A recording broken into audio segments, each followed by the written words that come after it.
Ibu mertua tega menendangku saat hamil tua hingga keguguran saat aku difitnah mencuri uangnya oleh suamiku sendiri. Setelah ceraiku buat mereka jadi pengemis saat semua hartanya kusita tanpa sisa.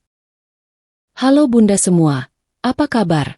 Semoga bunda semuanya selalu dalam keadaan sehat dan bahagia ya. Kali ini ada cerita menarik dari Ratna. Tapi sebelum masuk ke ceritanya, silahkan absen terlebih dahulu bunda semua dari daerah mana saja ya. Jangan lupa untuk subscribe channel ini agar kalian tidak ketinggalan video-video menarik selanjutnya. Namaku Nabila Larasati, dan pada usia 29 tahun, aku adalah pengendali bayangan dari sebuah firma investasi raksasa yang mengelola portofolio bernilai lebih dari setengah triliun rupiah. Di atas kertas, di mata publik, dan di hadapan keluarga suamiku, aku hanyalah seorang mantan akuntan perusahaan kecil yang terpaksa menganggur, menghabiskan hari-hariku di dalam rumah dengan balutan daster lusuh demi mengabdi pada suami.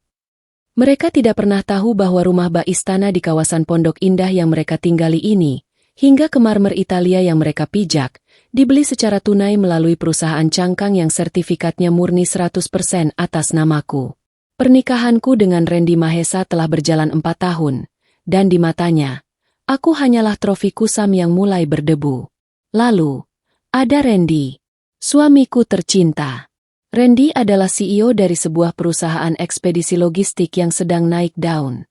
Dia tampan, selalu mengenakan setelan desainer seharga puluhan juta, dan berbicara dengan arogansi seorang penakluk dunia. Apa yang tidak diketahui oleh pria narsistik itu adalah kenyataan bahwa perusahaan ekspedisinya hanyalah cangkang kosong yang didanai sepenuhnya oleh firma investasiku. Aku bertindak sebagai malaikat pelindung finansialnya melalui suntikan dana anonim. Dia merasa dirinya adalah dewa bisnis yang jenius, sebuah ilusi kesempurnaan yang sengaja kubiarkan membesar agar ia punya kesibukan. Randy hanyalah sebuah investasi sosial bagiku. Sebuah simbol status agar aku bisa bekerja dalam damai. Namun, belakangan, investasi ini mulai menunjukkan ciri-ciri sebagai aset beracun yang harus segera disingkirkan. Di dalam kandang emas ini, penderitaanku tidak hanya datang dari sikap dingin Randy, tetapi juga dari keberadaan Ibu Sukma, ibu mertuaku. Di luar rumah, Ibu Sukma adalah pemuka agama dadakan dan sosialita arisan yang gemar memamerkan tas-tas mewahnya, yang tagihannya selalu dibayar menggunakan kartu kredit perusahaan Randy, yang mana uangnya mengalir dari kantongku. Namun di balik pintu mahoni rumah ini, dia adalah tiran yang picik. Baginya, aku hanyalah parasit yang kebetulan dinikahi putranya saat putranya belum sekaya sekarang. Naya, lantai ruang tamu masih berdebu. Kamu ini kerjaannya apa saja di rumah? Sudah numpang hidup sama anakku, disuruh beres-beres saja tidak becus. Teriakan melengking itu menembus keheningan dapur pagi ini. Aku tidak menjawab. Aku hanya menarik napas panjang, membelai perutku yang kini membesar. Usia kandunganku sudah memasuki 8 bulan. Bayi perempuan di dalam rahimku ini adalah satu-satunya alasan aku masih bertahan memakai topeng kesabaran ini. Aku berjalan pelan ke ruang makan, meletakkan sepiring roti panggang dan kopi hitam di hadapan Randy yang sedang sibuk menggulir layar tabletnya. Dia melirikku sekilas. Tatapannya sedingin es batu di dalam gelas air mineralnya. Dandan sedikit bisa tidak, Nay? Kamu ini istri CEO. Kalau ada tamu datang mendadak, aku yang malu melihatmu pakai daster lusuh begitu. Jadilah istri yang membanggakan. Jangan cuma jadi benalu yang menghabiskan beras di rumah ini. Ucap Randy tanpa nada penyesalan. Matanya kembali terpaku pada grafik saham palsu yang ia banggakan. Aku menelan ludah, menahan senyum sinis yang hampir meledak di bibirku. Benalu? Batinku tertawa hambar. Jika aku mencabut pendanaan perusahaannya hari ini, besok pagi pria arogan di depanku ini tidak akan bisa membayar biaya bahan bakar untuk truk-truk ekspedisinya. Maaf, Mas. Tadi aku sibuk masak dan mencuci jasmu. Jawabku dengan nada rendah. Nada seorang istri yang tertindas. Tepat saat aku mendekat untuk menuangkan kopi, indera penciumanku yang tajam menangkap sesuatu. Bau ini bukan aroma pelembut pakaian mewah yang selalu kugunakan. Ini adalah aroma parfum murahan dengan dominasi wangi vanila dan mask sintesis yang menyengat. Wangi itu menempel kuat di kerah kemeja Randy. Ini bukan pertama kalinya. Sudah 3 bulan terakhir, Wangi itu menjadi tamu tak diundang di tumpukan cucian kotor suamiku. Wangi seorang pelakor murahan. Aku tidak buta.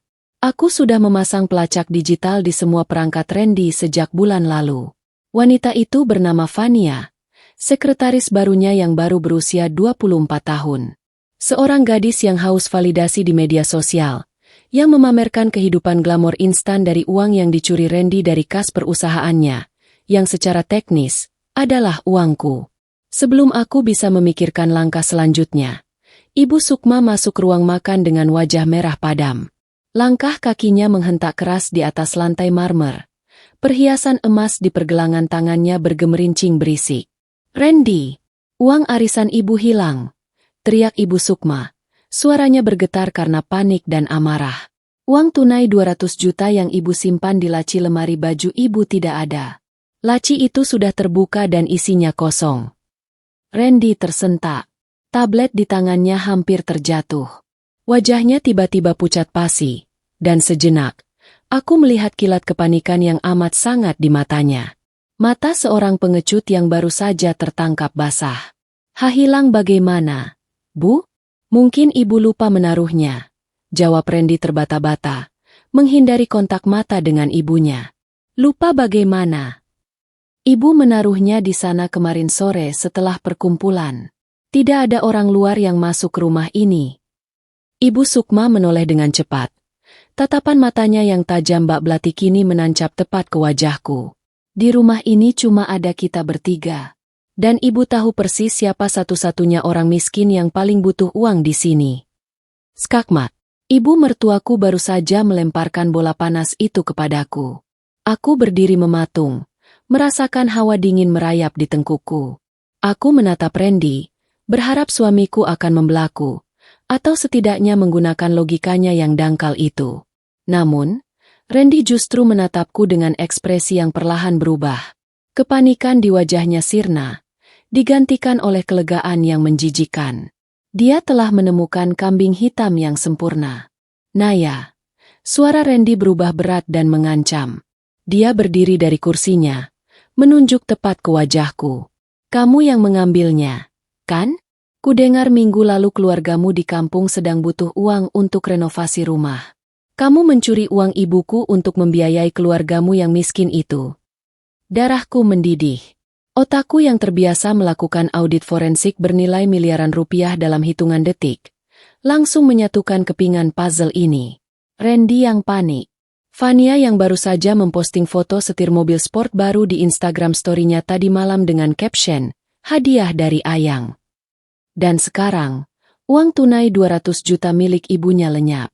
Randy tidak hanya seorang peselingkuh yang bodoh. Dia adalah pencuri yang pengecut. Dia mencuri uang ibunya sendiri untuk memanjakan selingkuhannya. Dan kini dia menjadikan istrinya yang sedang hamil tua sebagai tumbal kebohongannya. "Aku tidak mengambil sepeser pun uang ibu, Mas," jawabku dengan suara bergetar, memaksakan air mata buaya turun ke pipiku demi menyempurnakan peranku. "Aku tidak pernah masuk ke kamar ibu. Demi Allah, Mas." "Allah, pembohong," jerit Ibu Sukma. Wanita tua itu maju selangkah, mengangkat tangannya dan mendaratkan tamparan keras di bahuku. "Dasar wanita kampung tidak tahu diuntung. Sudah numpang hidup, sekarang berani maling di rumahku." Aku memundurkan langkahku, memegang perutku secara refleks untuk melindungi bayiku. Di dalam kepalaku, sebuah keputusan final telah diketuk. Segala rasa kasihan, segala harapan untuk mempertahankan pernikahan demi anakku, menguap begitu saja. Randy dan ibunya mengira mereka sedang menyudutkan seekor tikus kecil yang tak berdaya di sudut dapur. Mereka tidak menyadari, mereka baru saja membangunkan sang eksekutor yang akan memastikan hidup mereka berakhir sebagai gelandangan di jalanan. Waktu untuk bersandiwara hampir habis. Aku akan membiarkan mereka menikmati ilusi kemenangan ini sedikit lebih lama, sebelum aku meratakan seluruh dunia mereka hingga rata dengan tanah. Rasa panas menjalar di pipi kiriku, kontras dengan lantai marmer sedingin es yang dipijak oleh kaki telanjangku. Bunyi tamparan Ibu Sukma baru saja memecah keheningan ruang makan bergaya Victoria ini, bergema di antara pilar-pilar gipsum dan lampu kristal seharga ratusan juta yang kutandatangani sendiri kwitansinya. Tubuhku sedikit terhuyung ke belakang. Tanganku secara naluriah memeluk perutku yang membuncit di balik daster lusuh berwarna pudar ini. Di dalam sana, bayi perempuanku bergerak pelan, seolah ikut merasakan sengatan kebencian yang dilontarkan neneknya sendiri. Aku menunduk, bukan karena takluk, melainkan untuk menyembunyikan kilatan pembunuh di mataku. Dasar maling! Menantu tidak tahu diuntung, jerit Ibu Sukma lagi. Jari telunjuknya yang dihiasi cincin zamrud palsu, hadiah dari Randy yang sebenarnya dibeli dengan uang operasional kantorku, menuding tepat ke hidungku. Diberi makan, diberi tempat berteduh di rumah anakku, malah berani menggerogoti hartaku. Jawab, Naya, untuk apa uang 200 juta itu? Untuk membangun rumah gubuk orang tuamu di kampung. Bu, sabar, Bu. Ingat tekanan darah Ibu. Randy melangkah maju. Ia meraih bahu ibunya dengan gerakan dramatis bak seorang pahlawan kesiangan yang sedang meredam amarah seekor naga. Namun, aku bisa melihatnya. Dari sudut mataku yang tertunduk, aku menangkap seringai tipis di sudut bibir suamiku. Seringai lega seorang pengecut yang baru saja lolos dari jerat maut dengan menumbalkan istrinya sendiri yang sedang tak berdaya. Aku tidak akan menutupi ini lagi, Naya. Ucap Randy dengan nada suara yang dibuat berat dan penuh kekecewaan mendalam. Ia merogoh saku celana panjang desainer miliknya dan mengeluarkan ponsel pintarnya. Layar itu menyala, menampilkan sebuah tangkapan layar yang sudah ia persiapkan dengan sangat teliti. Aku sebenarnya tidak mau mempermalukanmu di depan ibu. Tapi kelakuanmu sudah sangat kelewatan. Randy menyodorkan layar ponsel itu ke wajah ibunya, lalu memutarnya ke arahku. Di layar terang tersebut, terpampang sebuah bukti transfer M-Banking bodong. Tertera nominal 200 juta rupiah ditransfer ke rekening atas nama adik laki-lakiku di kampung, dengan keterangan, biaya darurat renovasi. Ya ampun! Randy, lihat ini! Ibu Sukma memekik histeris. Matanya membelalak menatap angka-angka di layar itu seolah ia sedang melihat penampakan setan. Ini buktinya. Anak kampung ini benar-benar mencuri uangku. Dasar parasit. Kau jadikan anakku sapi perahmu, dan sekarang kau curi uang pribadiku. Aku hanya menatap layar ponsel itu dalam diam. Di mataku, Randy bukanlah seorang CEO yang cerdas, melainkan seorang badut bodoh yang tidak mengerti dasar-dasar perbankan digital. Tangkapan layar itu adalah hasil editan murahan. Tata letak font untuk nominalnya meleset 2 mm dari standar aplikasi bank bersangkutan, dan tidak ada nomor referensi valid yang tercantum di bagian bawahnya. Randy berpikir ia brilian karena berhasil menipu seorang wanita tua yang gagap teknologi. Dia lupa dengan siapa ia menikah. Dia lupa bahwa wanita berdaster kusam di hadapannya ini adalah sang eksekutor keuangan, penguasa firma investasi yang terbiasa membaca laporan mutasi bank ribuan halaman setiap akhir bulan. Di dalam kepalaku, audit forensik berjalan secara otomatis dalam hitungan detik. Aku tahu persis kemana uang 200 juta milik Ibu Sukma itu pergi. Kemarin sore, dari monitor pemantauan jarak jauh di laptopku, aku mendeteksi percobaan penarikan tunai tak wajar dari salah satu kartu kredit Randy, kartu yang limitnya sengaja kubatasi. Randy kehabisan uang tunai untuk membayar down payment, DP. Mobil sedan sport yang baru saja dipamerkan oleh si pelakor murahan itu di media sosialnya tadi malam. Karena tak bisa menembus firewall persetujuan penarikan dana perusahaan, Randy nekat mengambil jalan pintas. Ia mencuri uang tunai ibunya sendiri yang baru saja dicairkan dari hasil arisan elitnya. Uang itu tidak pernah melayang ke kampung halamanku. Uang itu sekarang sudah berubah menjadi jok kursi kulit sintetis di mobil selingkuhannya. Dan suamiku yang terhormat ini, dengan nyalis kecil biji kacang, menuduh istrinya yang sedang hamil 8 bulan sebagai pencuri rendahan. Itu bukan bukti transfer yang asli, Mas Randy. Ucapku akhirnya. Suaraku pelan, sangat tenang, bagaikan embusan angin sedingin es di tanah pekuburan. Kamu tahu persis kemana perginya uang itu. Wajah Randy menegang seketika. Otot rahangnya berkedut. Berani-beraninya kamu mengelak. Bukti sudah jelas ada di depan mata. Kamu meretas rekeningku untuk menyamarkan jejakmu, kan? Aku ini CEO, Naya. Aku tahu cara melacak arus kas. Jangan pernah coba-coba membohongiku. Betapa menggelikannya sandiwara ini. Dia berani berbicara tentang arus kas kepadaku. Pengendali mutlak dan pemilik tunggal dari trust fund yang selama ini menjadi tulang punggung portofolio seluruh bisnis dan gaya hidup mewahnya. Aku tidak pernah mengambilnya. Ulangku pelan. Aku menatap langsung ke dalam bola mata Randy yang pengecut. Tidak ada setetes pun air mata yang tumpah ke pipiku. Rasa lelah dan muak ini telah mengkristal menjadi sebongkah baja yang siap menghancurkan lambung kapalnya. Aku mulai menghitung mundur di dalam benakku. Malam ini juga, setelah pertunjukan murahan ini selesai, aku akan masuk ke sistem back-end perusahaanku dan membekukan seluruh aliran dana ke PT Logistik Mahesa. Aku akan segera menghubungi pengacara korporatku untuk menyiapkan dokumen gugatan perdata atas penyelewengan dana investasi besar-besaran. Randy tidak pernah tahu bahwa setiap aset yang ia beli atas nama perusahaan memiliki klausul kepemilikan tunggal tersembunyi, yang bisa kutarik kapan saja melalui hak veto diam-diam.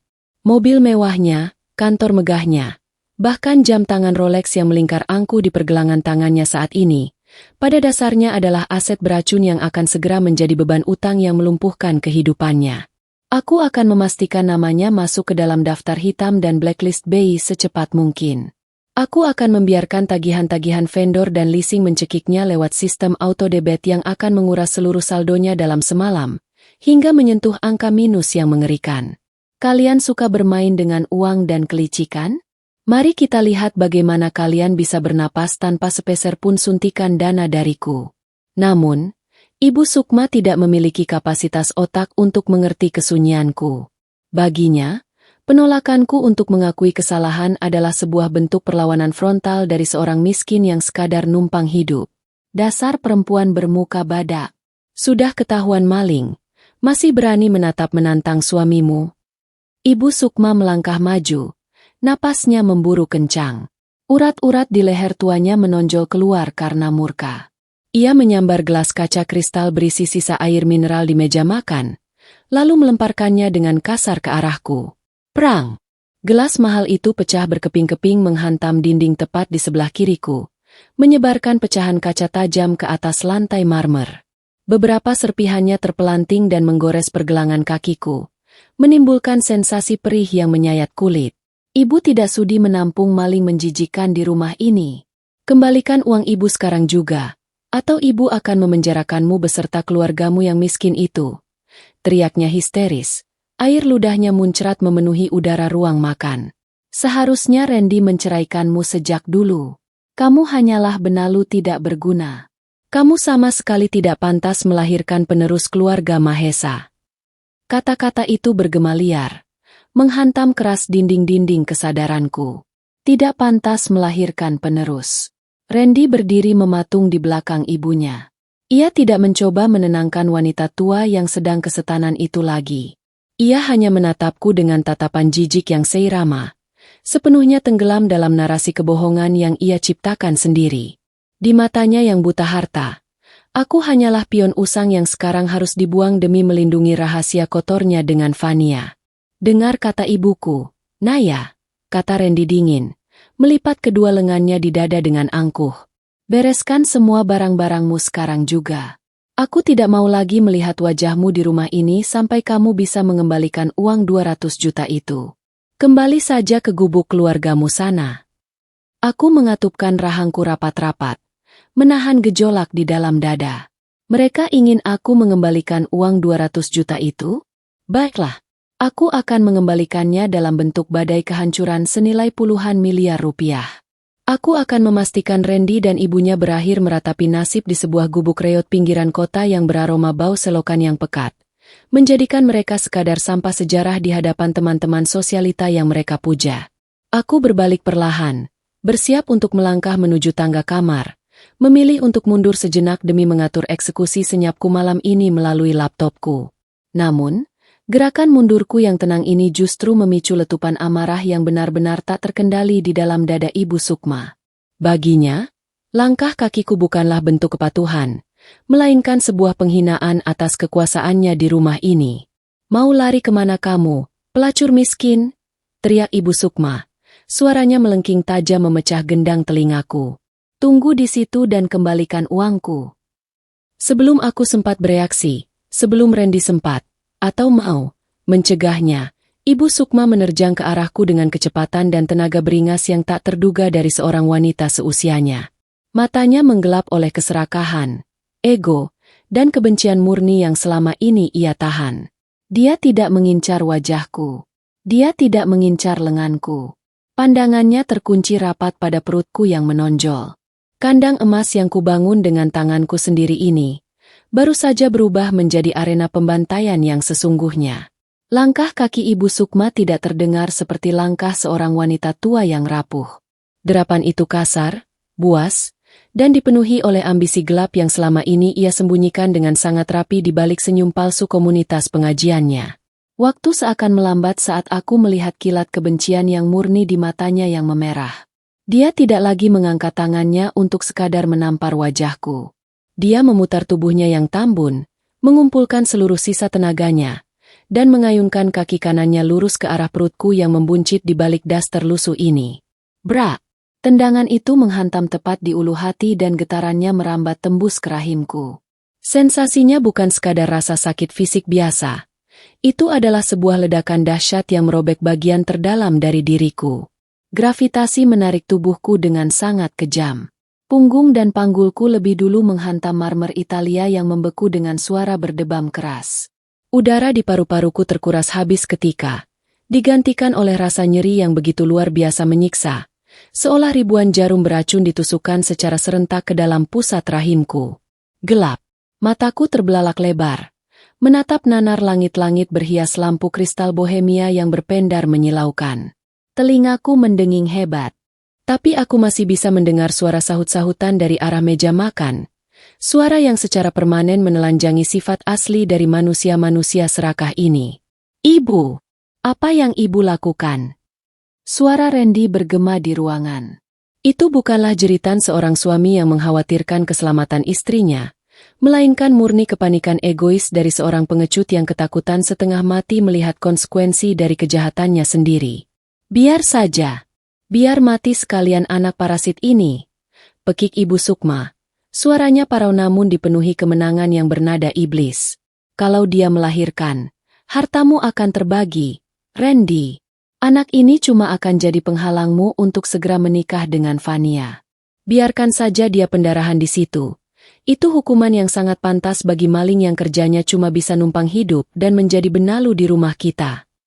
Aku mencoba bergerak dengan susah payah, melingkarkan kedua lenganku yang gemetar hebat untuk melindungi perutku. Cairan kental yang pekat mulai merembes deras dari sela-sela pahaku, menodai marmer putih tulang yang mengkilap itu dengan warna merah gelap yang mengerikan. Bau tembaga dari genangan darahku sendiri menguar kuat di udara, bercampur dengan aroma parfum murahan dari kemeja Randy yang membuat isi perutku bergejolak mual. Darah anakku yang belum sempat melihat dunia. Mas, tolong aku. Bisikku tercekat, nyaris tanpa suara. Aku menatap Randy dari bawah, berharap secuil sisa-sisa kemanusiaan di dalam dadanya bangkit melihat istrinya sedang meregang nyawa.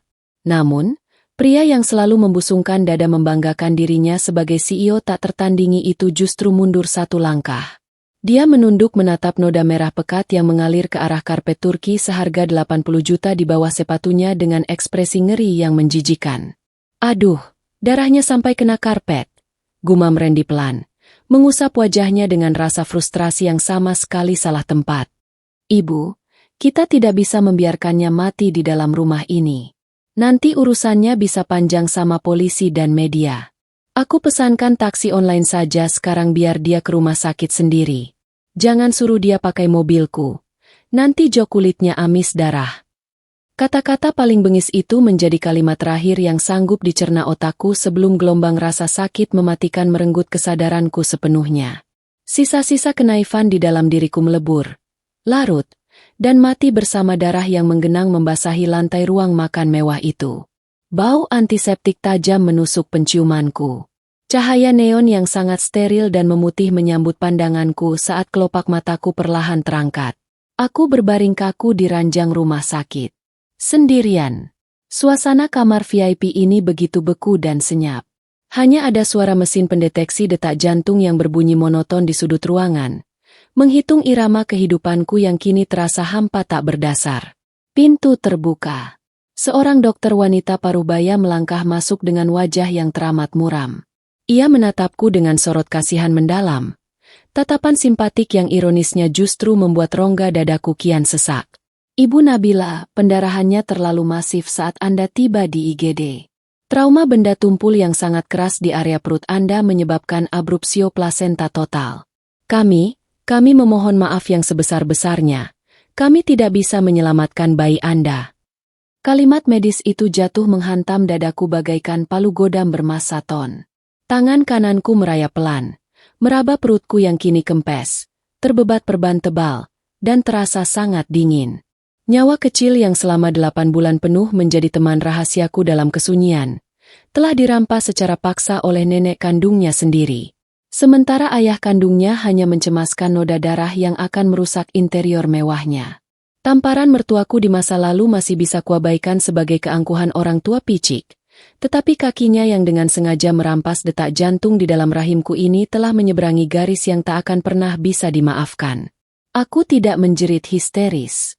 Air mataku memang sempat menggenang sejenak, namun sebelum butiran itu jatuh menuruni pipiku yang sepucat kertas, rasa muak dan kebencian absolut telah membakarnya hingga menguap di udara tanpa sisa. Di ranjang rumah sakit yang beku ini, wanita penurut nan sabar itu resmi mati terbunuh bersama janinnya. Yang bangkit dan tersisa kini hanyalah sang eksekutor.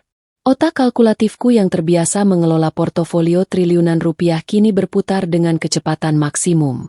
Di balik kesunyian kamar jenazah perasaanku ini, aku mulai memetakan setiap detail langkah audit forensik rahasia yang akan kulepaskan untuk mencabik-cabik PT Logistik Mahesa.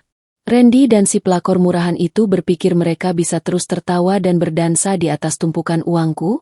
Aku adalah fondasi beton penyangga kesombongan mereka, dan malam ini juga, aku akan meledakkan pilar utama itu. Aku akan membekukan seluruh aliran kas perusahaannya dari server induk. Setiap mesin cetak uang virtual yang menopang gaya hidup foya-foya mereka kumatikan dari jarak jauh, tanpa peringatan. Aku tidak lagi menginginkan maaf apalagi drama tangisan penyesalan. Aku hanya menginginkan likuidasi aset secara brutal, total, dan menyeluruh. Setiap kendaraan niaga, setiap bangunan gudang ekspedisi, hingga properti premium yang dibeli Randy menggunakan identitas perusahaannya akan segera disita paksa. Aku akan mengeksekusi hak veto mutlakku sebagai pemegang saham misterius yang mengendalikan 90% nyawa perusahaannya. Randy akan kuhancurkan seluruh riwayat kredibilitasnya. Namanya akan kupastikan terpampang abadi dalam blacklist BI. Dia tidak akan bisa meminjam sepeser pun uang dari bank manapun, walau hanya untuk menebus sebungkus nasi. Tagihan operasional vendor, utang ban miliaran, dan cicilan mobil sport milik Vania akan terus menggulung mereka layaknya mesin penggiling daging. Algoritma autodebit penagihan yang telah lama kutanam pada sistem penggajian sentral akan menyedot habis saldo rekening pribadinya hingga minus. Kapanpun ada uang logam masuk ke sana. Setiap lembar saham yang dia banggakan di depan teman-teman sosialitanya hanyalah kertas kosong yang nilainya segera kutarik ke titik nol mutlak. Tidak akan pernah ada capital gain bagi Randy. Seluruh kekayaan ilusinya berubah wujud menjadi tumpukan aset beracun mematikan yang mencekik napas mereka. Aku melirik layar ponselku yang gelap gulita. Tidak ada satupun pesan atau panggilan empati dari suamiku. Dia pasti sedang asyik merayakan kebebasan barunya bersama Vania. Mengira aku akan pulang besok pagi untuk menanggung malu sebagai tersangka pencurian. Ibu Sukma bermimpi agar hartaku tidak sepeser pun terbagi untuk cucunya. Harapannya akan kukabulkan dengan cara yang tidak akan pernah ia bayangkan. Hartaku memang tidak akan terbagi, karena setiap sennya akan kembali sepenuhnya ke dalam genggamanku, menyisakan mereka terdampar dalam lautan utang membusuk. Begitu kakiku melangkah keluar dari lobi rumah sakit ini, langkah pertamaku adalah memerintahkan tim korporatku melayangkan gugatan perdata masif atas penggelapan dana investasi skala besar. Belum terhitung gugatan pidana pembunuhan janin dan penganiayaan berat. Aku tidak akan membiarkan mereka bernapas lega walau hanya sekejap mata. Aku ingin melihat Ibu Sukma yang selama ini membusungkan dada, Menangis meraung memohon belas kasihan saat pengadilan dengan kasar menyita habis seluruh perhiasan dan tas mewahnya. Aku ingin melihat suamiku yang narsistik berlutut merangkak di lantai ruang sidang, memohon ampunan ketika ia akhirnya menyadari bahwa investor bayangan, Agung yang selama ini memberinya tahta kehidupan raja, tak lain adalah wanita berdaster yang ia buang untuk mati pendarahan sendirian. Kalian masih merasa pongah di atas awan? Bisikku sangat pelan pada kekosongan ruang rawat ini. Bibir pucatku melengkung membentuk seringai sinis yang teramat elegan dan kejam. Mari kita lihat siapa pada akhirnya yang akan menjadi gelandangan cacat moral yang harus membusuk di dalam gubuk reot dikelilingi lalat dan bau selokan. Dengan kedua tanganku sendiri, kupastikan nama kalian hanya pantas dikenang sebagai sampah sejarah. Pertunjukan pembalasan dendam finansial baru saja dimulai. Di atas papan catur raksasa yang kubangun bertahun-tahun ini, aku bukan lagi sekadar pion yang menanti untuk ditendang. Aku adalah ratu yang kini memegang kendali penuh atas napas, hidup, dan kebangkrutan mutlak mereka. 3 hari. Hanya butuh waktu 72 jam bagiku untuk mematikan seluruh reseptor kesedihan di dalam sistem sarafku. Udara Jakarta sore ini terasa sangat gerah, namun di dalam rongga dadaku, hanya ada badai salju abadi yang mematikan. Aku berdiri mematung di depan gerbang utama rumah bergaya klasik Eropa di kawasan Pondok Indah ini. Tanganku yang pucat mencengkeram erat ujung daster lusuh bermotif bunga pudar yang sengaja ku kenakan kembali. Daster ini adalah seragam pertempuranku, sebuah jubah kamuflase paling sempurna untuk mengelabui sekawanan mangsa bodoh yang merasa dirinya adalah predator puncak. Perutku terasa teramat kosong, ringan, dan menyisakan nyeri sayatan fisik yang berdenyut ngilu setiap kali aku mengambil napas dalam. Bayiku, darah dagingku yang tak berdosa, kini telah beristirahat selamanya di liang lahat yang sedingin lantai marmer rumah ini. Tidak ada setetes pun air mata yang menetes saat prosesi pemakaman rahasia yang kurus sendiri melalui pengacara kepercayaanku. Air mata adalah kemewahan yang hanya pantas dimiliki oleh mereka yang lemah dan kalah. Sedangkan aku telah berevolusi menjadi sang eksekutor berdarah dingin yang tidak lagi memiliki hati nurani. Aku mendorong pintu utama berbahan kayu jati masif setinggi 3 meter itu perlahan. Di dalam ruang keluarga yang diterangi lampu gantung kristal bacarat bernilai ratusan juta rupiah, Randy dan Ibu Sukma sedang bersantai. Randy duduk di atas sofa kulit buatan Italia, menyilangkan kakinya dengan arogan sembari menyesap kopi mahal dari cangkir porselen impor. Di seberangnya, Ibu Sukma sedang sibuk memoles kuku-kuku keriputnya, tertawa pelan membicarakan agenda liburan akhir tahun ke Eropa. Mereka terlihat begitu damai, sama sekali tidak terganggu, seolah lantai yang mereka pijak 3 hari lalu tidak dibanjiri oleh genangan darah cucu kandung dan anak dari darah daging mereka sendiri. Langkah kakiku yang terseret lesu menarik perhatian mereka. Tawa Ibu Sukma terhenti seketika. Matanya menyipit sinis, memancarkan aura permusuhan yang tak lagi ditutupi oleh kepalsuan. "Untuk apa kamu kembali ke sini?" desis Ibu Sukma tajam, meletakkan kikir kukunya dengan kasar ke atas meja kaca temper. "Berani sekali wajah tak tahu malumu itu menginjakan kaki di rumah anakku setelah kau merampok uang arisanku. Kudengar bayimu tidak selamat? Baguslah.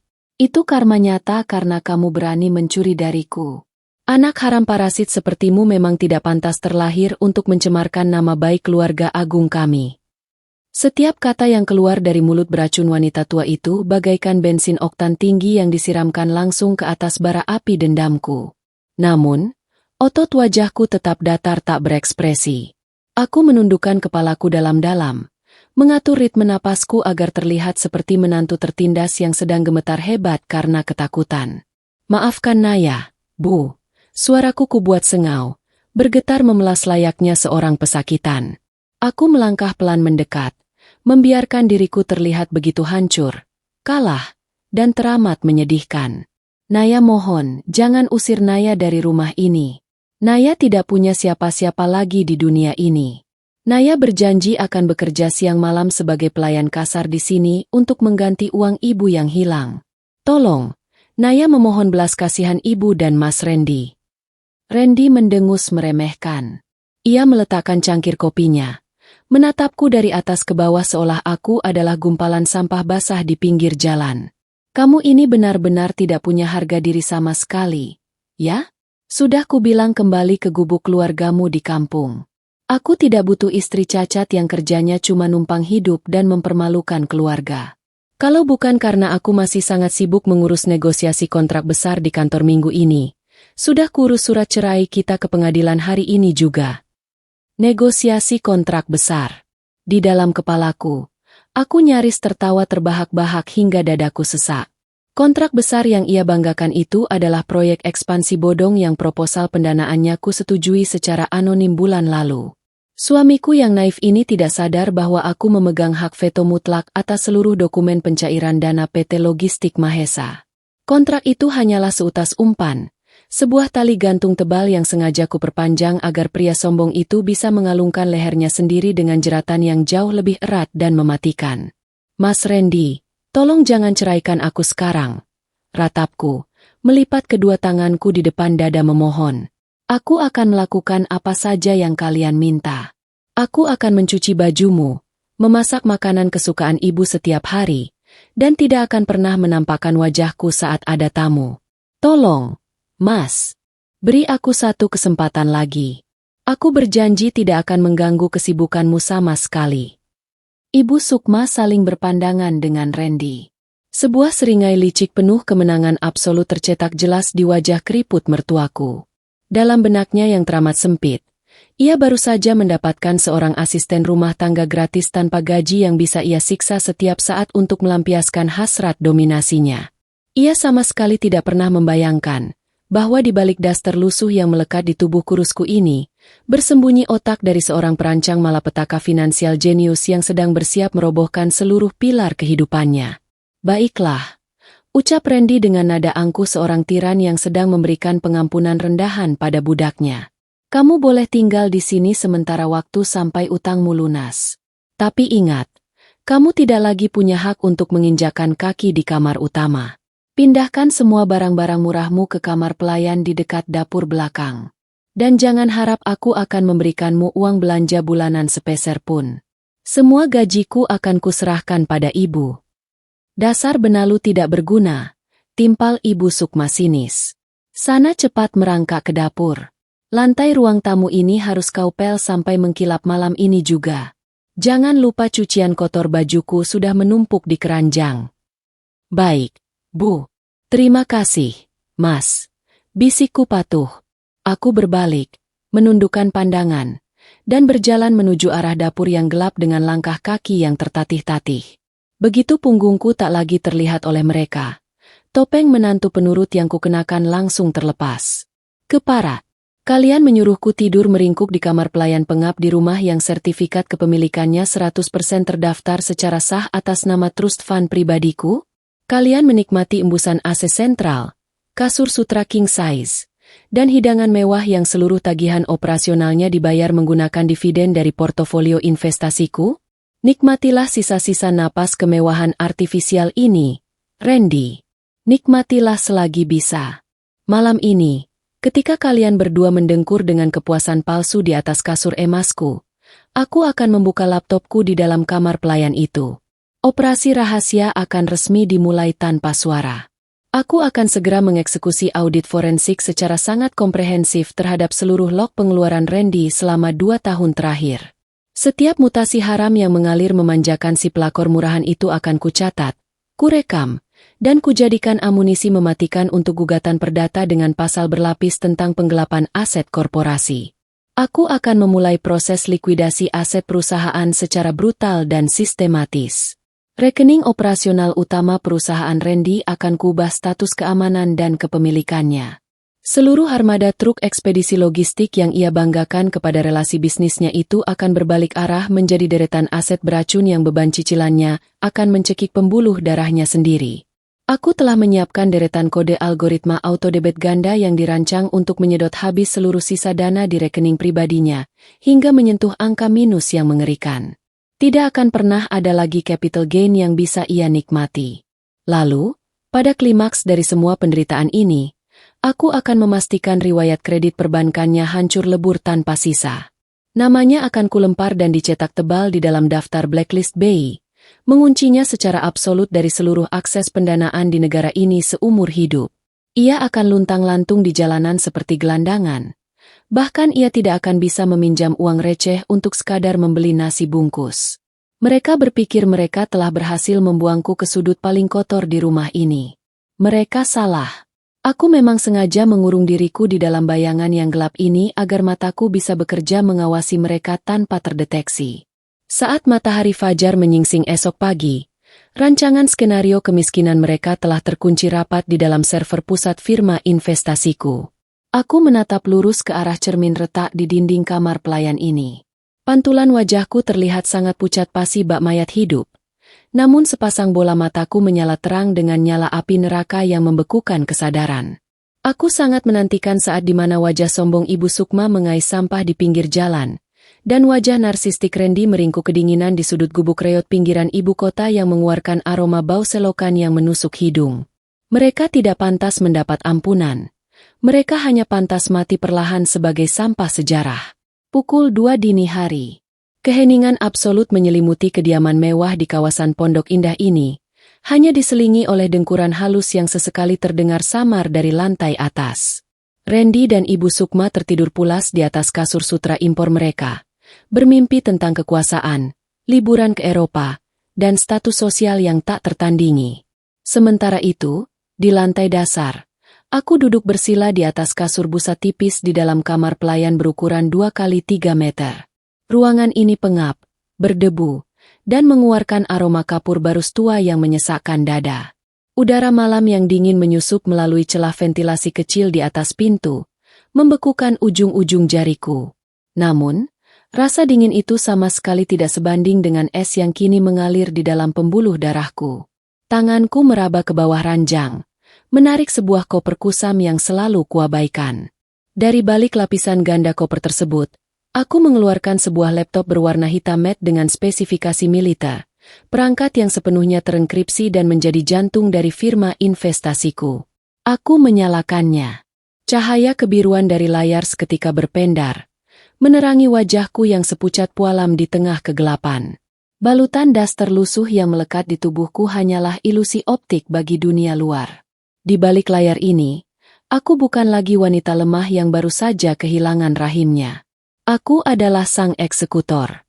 Jemari lentiku mulai menari di atas keyboard, mengetikkan rentetan kata sandi sepanjang 32 karakter untuk menembus gerbang firewall utama perusahaanku. Dalam hitungan detik, dashboard sistem keuangan pusat PT Logistik Mahesa terbuka lebar di hadapanku. Bagi Randy, sistem ini adalah kotak uang ajaib yang tak pernah habis. Bagiku, ini hanyalah sebuah papan catur digital, dan suamiku adalah bidak bodoh yang melangkah tepat ke dalam garis bidiku. Aku memulai audit forensik secara mendalam dan menyeluruh. Mataku memindai ribuan baris log transaksi, menyortir algoritma pengeluaran Randy selama 6 bulan terakhir. Tidak butuh waktu lama bagiku untuk menemukan jejak-jejak kotor yang ia tinggalkan. Randy bukanlah kriminal finansial yang cerdas. Ia hanyalah pria narsistik yang ceroboh. Di layar, deretan angka merah menyala terang. 850 juta rupiah ditransfer ke sebuah rekening atas nama agen properti untuk biaya sewa apartemen premium tahunan di kawasan SCBD. 120 juta rupiah melayang ke butik desainer di Plaza Senayan untuk pembelian 2 buah tas Hermes. Dan yang paling mengejutkan, sebuah mutasi ganjil sebesar 350 juta rupiah yang digunakan sebagai uang muka sebuah sedan sport keluaran terbaru. Semua aliran dana itu bermuara pada satu nama penerima manfaat akhir, Fania. Si pelakor murahan itu telah menghisap darah perusahaanku layaknya lintah kelaparan, dan suamiku dengan senang hati menyodorkan lehernya. Kau bermain dengan uangku untuk membiayai pelacurmu, Mas. Bisikku pelan pada layar yang berpendar.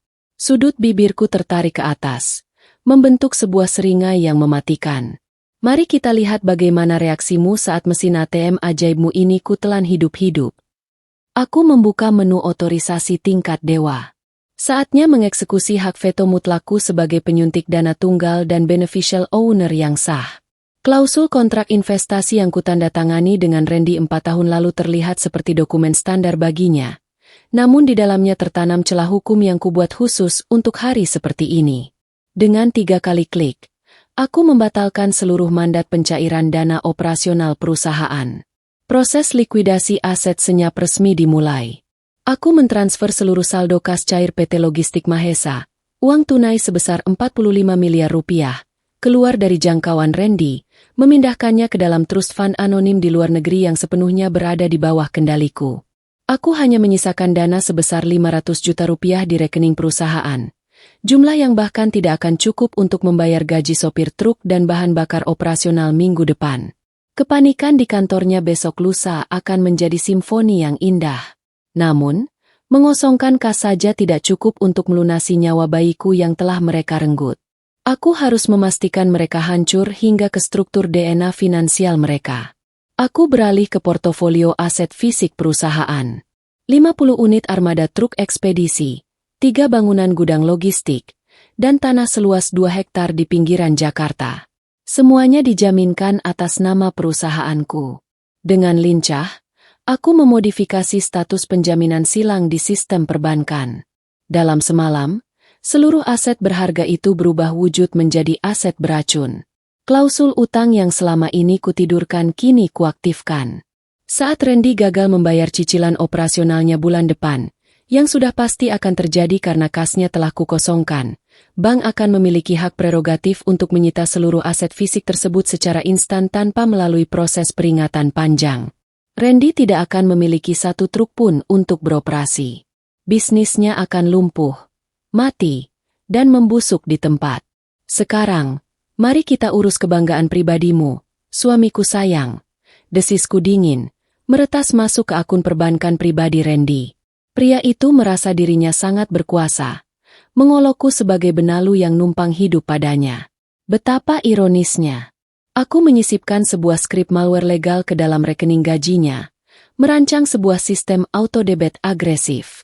Begitu ada dana yang masuk ke rekening pribadinya, sistem akan secara otomatis menyedot habis uang tersebut dengan dalih pembayaran penalti manajemen ke firma investasiku. Saldo rekeningnya akan terkunci secara permanen di angka 0, atau memburuk menjadi defisit. Tidak akan ada lagi sisa kekayaan yang bisa diselamatkan. Tidak akan pernah ada capital gain dari ilusi investasinya. Laporan gagal bayar beruntun yang telah kurancang ini akan memicu peringatan otomatis ke sistem otoritas keuangan. Dalam waktu kurang dari 7 hari, nama Randy Mahesa akan tercetak merah dan terlempar masuk ke dalam blacklist BI. Ia tidak akan bisa membuka rekening baru, meminjam uang, atau sekadar mengajukan kredit cicilan motor murah. Kehidupan finansialnya akan diputus total dari peradaban manusia modern. Dokumen-dokumen mutasi haram ini kemudian kutarik dan kuenkripsi, menyusunnya dengan rapi ke dalam sebuah berkas draft gugatan perdata setebal ratusan halaman. Penggelapan aset, penipuan korporasi, dan manipulasi pajak. Saat aku melempar bom ini di pengadilan nanti, Randy bukan hanya akan kehilangan hartanya, dia akan menghadapi ancaman penjara yang sangat nyata. Matahari hampir terbit. Sayup-sayup kudengar suara adzan subuh berkumandang dari kejauhan, menembus dinding tebal rumah mewah yang segera akan berpindah tangan ini. Aku menatap portofolio digital di layar laptopku untuk terakhir kalinya malam ini. Segalanya telah terkunci dengan sangat sempurna. Jaring laba-laba transparan telah terajut rapat, menjerat seluruh lini kehidupan trio parasit itu tanpa mereka sadari. Mereka yang mengusirku dan menyebutku parasit. Mereka yang menendang rahimku dan mengharapkanku mati. Mereka akan segera belajar bahwa karma tidak selalu datang dari langit. Terkadang karma datang dari tombol enter di sebuah kamar pelayan yang pengap. Aku membayangkan wajah angku Ibu Sukma yang penuh dengan perhiasan emas itu. Sebentar lagi, wanita tua gila hormat itu harus menyeret koper bututnya, terusir menjadi gelandangan tanpa arah. Randy akan merasakan bagaimana hinanya hidup berdesakan di dalam gubuk reot di pinggiran kota yang miskin, menghirup udara beraroma bau selokan yang pekat, jauh dari wangi parfum murahan selingkuhannya. Mereka akan dihapus dari pergaulan sosialita, menjadi sampah sejarah yang bahkan tidak sudi dilirik oleh teman-teman yang dulu mereka traktir makan malam. Tiba-tiba, suara derit engsel pintu terdengar dari lantai atas, diikuti suara langkah kaki Ibu Sukma yang berat menuruni tangga. Tiran itu sudah bangun, siap untuk kembali menindas dan memerintah asisten rumah tangga barunya yang tak dibayar. Klik. Aku menutup layar laptopku, mengembalikannya ke dalam koper kusam di bawah ranjang. Aku berdiri, merapikan letak daster lusuh di tubuhku, dan mengatur kembali ekspresi wajahku. Seringai dingin sang eksekutor menghilang tanpa bekas, digantikan oleh raut wajah datar, hampa, dan menyedihkan dari seorang istri yang kalah. Aku berjalan keluar dari kamar pelayan, siap menyeduhkan secangkir teh hangat untuk mertuaku, sambil menghitung mundur waktu menuju hari kiamat mereka. Cahaya pucat dari layar laptop kembali menerangi wajahku yang dingin tanpa emosi di dalam kamar pelayan sempit ini. File berformat video resolusi tinggi itu baru saja selesai diunduh dari cloud server rahasia yang terhubung langsung dengan sistem keamanan rumah.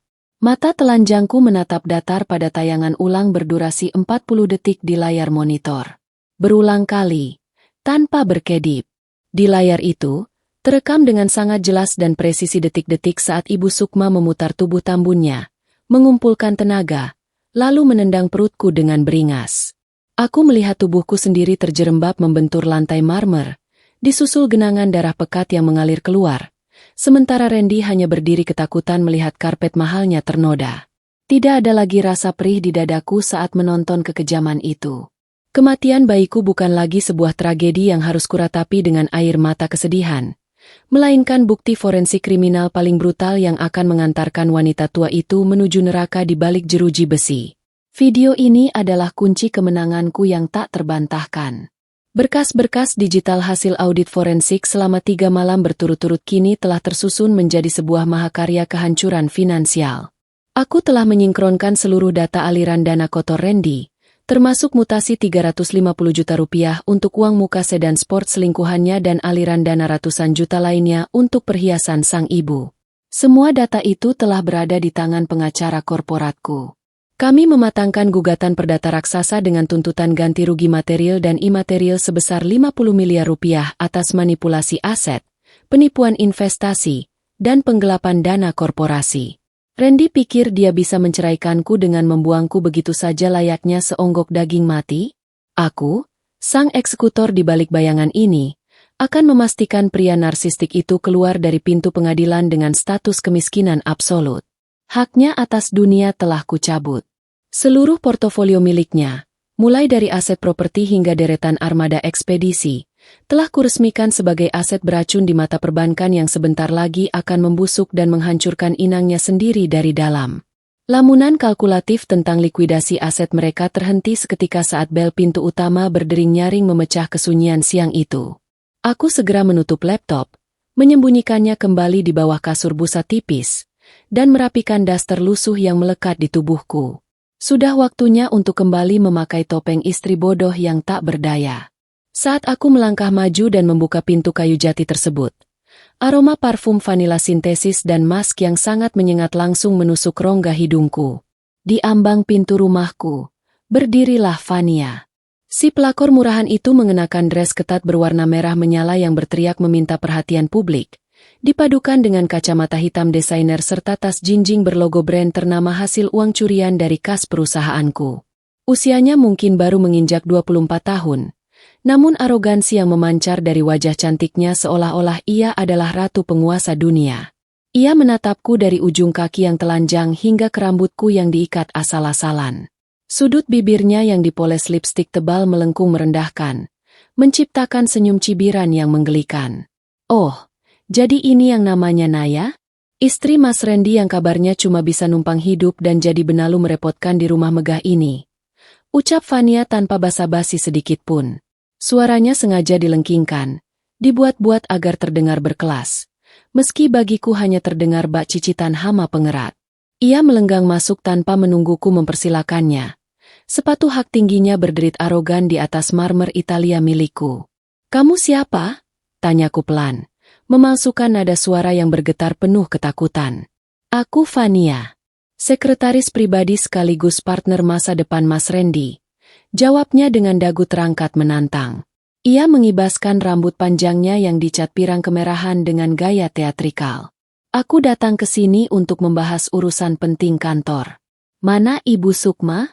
Kudengar calon ibu mertuaku itu sedang butuh teman untuk perawatan ke salon mewah hari ini. Tepat pada detik itu, Ibu Sukma menuruni tangga utama dengan wajah semringah. Deretan perhiasan emas di lengannya bergemerincing berisik, merayakan kebodohannya sendiri. "Fania, sayang, akhirnya kamu datang juga." Sambut Ibu Sukma dengan nada semanis madu buatan yang membuat isi perutku bergejolak mual. Wanita tua itu merangkul lengan Fania seolah gadis itu adalah piala kemenangannya. "Lihat, beginilah kelakuan si parasit ini. Berdiri saja mematung di depan pintu. Naya, cepat merangkak ke dapur. Buatkan es sirup sarang burung dan siapkan camilan termahal untuk tamu VIP kita. Jangan lelet seperti siput." "Baik, Bu," kataku menunduk patuh. Aku memutar tubuhku dan berjalan lambat menuju dapur, memastikan posturku terlihat sangat menyedihkan. Namun telingaku tetap menajam, menyadap setiap kata menjijikan yang mulai mengalir di ruang tamu. Tak lama kemudian, suara langkah sepatu kulit Randy terdengar menggema. Pria itu menyapa Fania dengan nada rayuan yang memuakan. Tidak lagi repot-repot menyembunyikan kemesraan kotor itu dariku. Di mata Randy, aku sudah kehilangan nilai tawar. Sebuah rongsokan yang tinggal menunggu hari untuk dibuang ke tempat pembuangan akhir. "Jadi bagaimana, Mas? Rencana pesta anniversary kelima perusahaan besok malam di ballroom Hotel Bintang 5 itu sudah beres semua, kan?" Rengek Fania manja. Nada suaranya dibuat kekanak-kanakan. Aku sudah tidak sabar memakai gaun pesanan khususku. Teman-teman sosialitaku pasti akan mati berkalang iri melihatku berdampingan dengan CEO termuda dan sekaya dirimu. "Tentu saja sudah beres sempurna. Sayang, pesta itu akan menjadi perayaan termegah di Jakarta tahun ini," sahut Randy penuh kesombongan absolut. "Dan di puncak acara bergengsi itu nanti, tepat di bawah sorotan lampu utama dan kilat kamera media, aku akan membuat pengumuman penting. Aku akan secara resmi mendeklarasikan penceraianku dengan wanita udik pembawa sial di dapur itu, dan memperkenalkanmu sebagai satu-satunya Nyonya Mahesa yang sah." Wah, Randy, itu baru keputusan anak ibu yang cerdas. Ibu Sukma menimpali dengan tepuk tangan heboh. Tawanya berderai memenuhi ruangan. "Ceraikan saja maling itu tanpa memberinya harta gonogini sepeser pun. Biar dia kembali menderita menjadi gelandangan di kampungnya. Lagi pula, dia sudah cacat, rahimnya sudah rusak. Untuk apa kamu mempertahankan rongsokan itu?" Aku berdiri mematung di depan wastafel dapur. Tanganku yang memegang nampan perak berisi 3 gelas es sirup sama sekali tidak gemetar. Sebuah senyum super dingin dan sangat kalkulatif merayap menguasai seluruh wajahku. Mereka sedang asyik merencanakan sebuah pesta kemewahan yang dibangun tepat di atas penderitaanku. Mereka berniat mengusir dan mempermalukanku di hadapan ratusan publik elit besok malam. Betapa kerdilnya kapasitas otak mereka. Suamiku yang narsistik itu baru saja merancang dan membangun sebuah panggung eksekusi yang paling megah untuk menghancurkan lehernya sendiri. Randy tidak sadar, biaya sewa ballroom Hotel Bintang 5 itu ditarik paksa dari sisa napas terakhir rekening perusahaannya. Persis 1 hari sebelum keran danaku kunci secara mutlak. Aku melangkah keluar dari dapur, menyajikan minuman manis itu dengan kepala yang tertunduk dalam. Saat aku meletakkan gelasnya, Fania menatapku dengan sorot mata penuh kejijikan. Gadis itu dengan sengaja menyenggol kasar lenganku, membuat sedikit tumpahan sirup berwarna merah menetes ke atas karpet. "Aduh, hati-hati dong, pembantu. Kacamata mahalku ini harganya setara dengan biaya makanmu setahun penuh," bentak Fania pongah. Aku segera berlutut di lantai, mengelap tumpahan lengket itu menggunakan lap kain kotor. Di sepasang mata Fania, aku hanyalah keset kaki tak bernilai yang pantas diinjak-injak. Namun di dalam struktur otakku, algoritma kehancuran bagi mereka bertiga sedang menghitung mundur menuju angka 0. Mulai besok malam, kode autodebit ganda yang kutanam secara diam-diam akan aktif tanpa ampun. Tidak akan pernah ada lagi sisa capital gain yang bisa Randy cairkan. Namanya akan langsung masuk dan membusuk di dalam daftar merah blacklist BI. Saat aku mencabut hak veto investasiku di tengah pesta tersebut, mereka bukan hanya akan kehilangan wajah, tetapi kehilangan hak untuk dianggap sebagai manusia yang bermartabat. Tentu, Mbak Fania, maafkan kecerobohan saya, gumamku serak, menyimpan sorot mataku yang kini telah segelap malam tanpa bintang. Nikmatilah gaun merah pesanan khususmu dan denting gelas sampanye di ballroom besok malam. Fania. Tertawalah sekencang yang kau bisa. Randy. Rayakanlah kemenangan semumu ini. Ibu Sukma. Karena setelah malam eksekusi besok, rumah baru kalian hanyalah sebuah gubuk reot memprihatinkan di pinggiran kota, tempat di mana kalian akan berbagi sisa oksigen dengan kepungan bau selokan yang menyengat. Di sanalah kelak kalian akan menyadari bahwa daster lusuh ini hanyalah jubah penyamaran sang malaikat maut, yang akan menyulap kecongkakan kalian menjadi kepingan sampah sejarah yang tak berharga. Kalian yang telah mengukir sendiri undangan ke neraka ini, dan aku, akan memastikan untuk hadir dengan penampilan paling sempurna. Lampu gantung kristal Swarovski raksasa memancarkan cahaya keemasan yang menyilaukan di langit-langit ballroom hotel bintang 5 ini. Karpet tebal berwarna merah marun menyerap sempurna suara langkah kaki dari ratusan tamu undangan VIP yang hadir mengenakan setelan jas bespoke dan gaun malam desainer ternama. Di sudut ruangan, sebuah orkestra mini mengalunkan simfoni klasik, menyamarkan suara denting gelas sampanye kristal yang saling bersulang di udara. Biaya sewa ruangan malam ini, hidangan catering Wagyu A5, hingga ribuan tangkai dekorasi bunga lili impor yang memenuhi setiap sudut mencapai total 800 juta rupiah. Semuanya ditarik secara paksa dari rekening perusahaan yang, tanpa mereka sadari sama sekali, baru saja mengalami likuidasi aset mutlak tepat 24 jam yang lalu. Aku berdiri menyendiri dalam kegelapan di balkon mezanine lantai 2, memandang ke bawah bak dewa kematian yang sedang mengamati dengan tenang kawanan domba yang asyik menari di tepi jurang curam.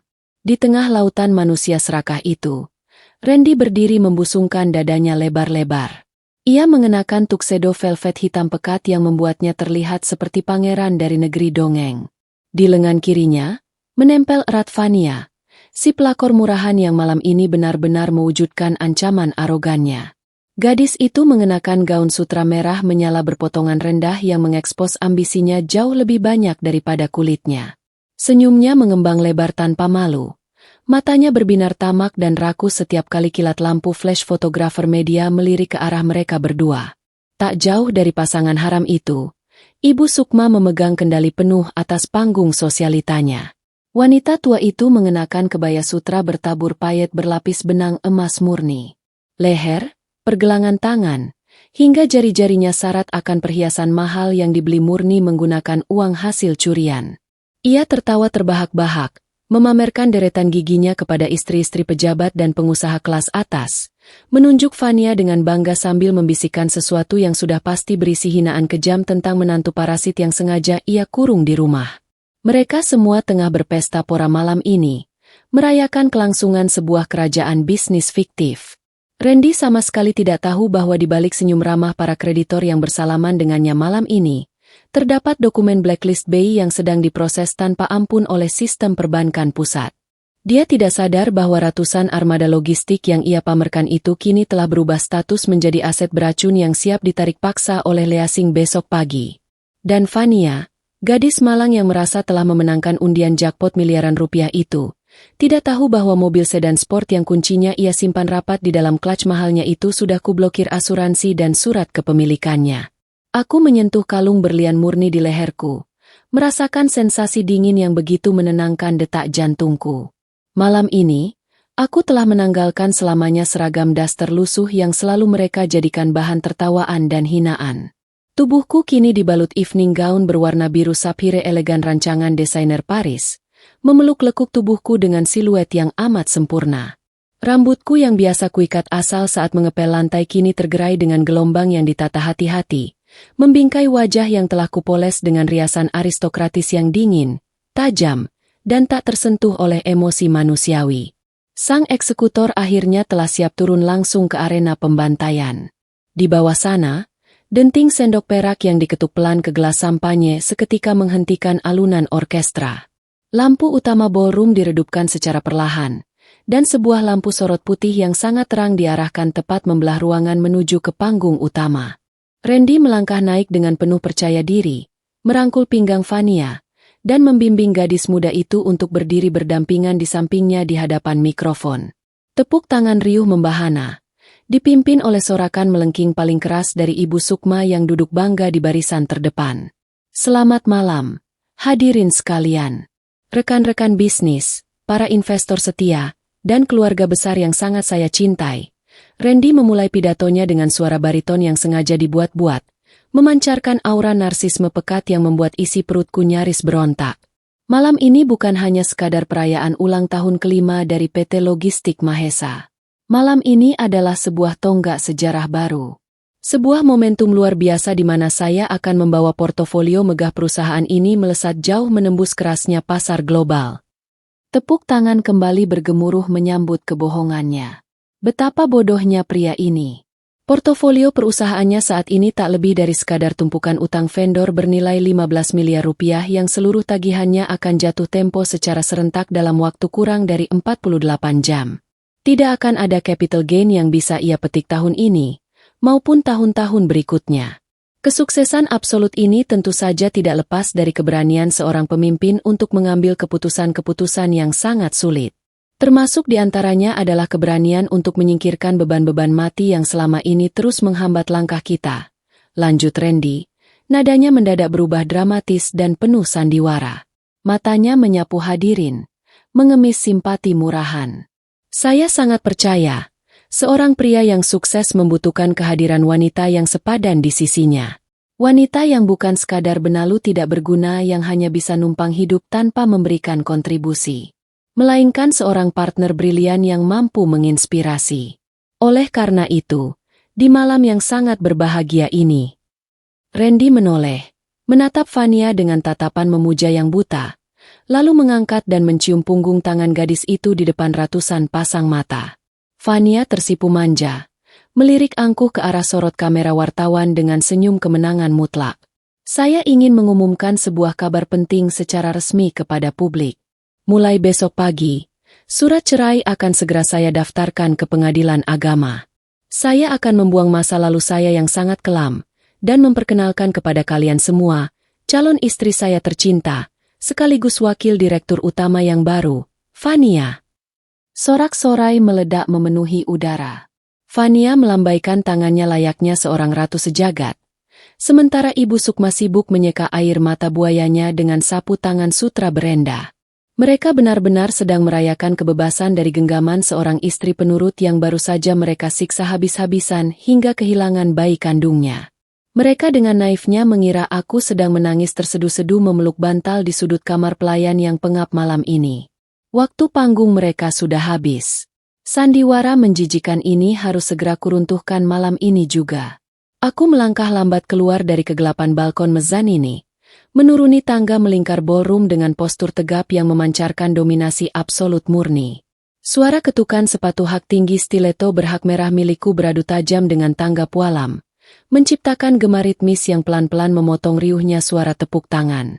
Satu persatu tamu undangan elit yang menoleh ke arahku seketika terdiam kaku. Bisik-bisik kebingungan sekaligus kekaguman mulai menyebar liar layaknya virus mematikan di antara kerumunan konglomerat tersebut.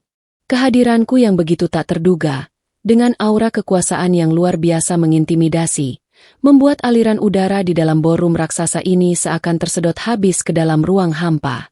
Langkahku terhenti dengan sangat anggun tepat di tengah-tengah hamparan karpet merah, berhadapan langsung secara vertikal dengan panggung utama. Jarakku dengan Randy kini hanya terpaut kurang dari 5 meter. Pria yang sedari tadi sedang tersenyum sombong itu perlahan menoleh ke bawah. Saat matanya akhirnya menangkap wujud sosokku, senyum lebar di wajahnya lenyap seketika seolah saraf-saraf wajahnya baru saja disambar aliran listrik tegangan tinggi. Wajahnya memucat pasi bak mayat. Rahangnya jatuh tak percaya.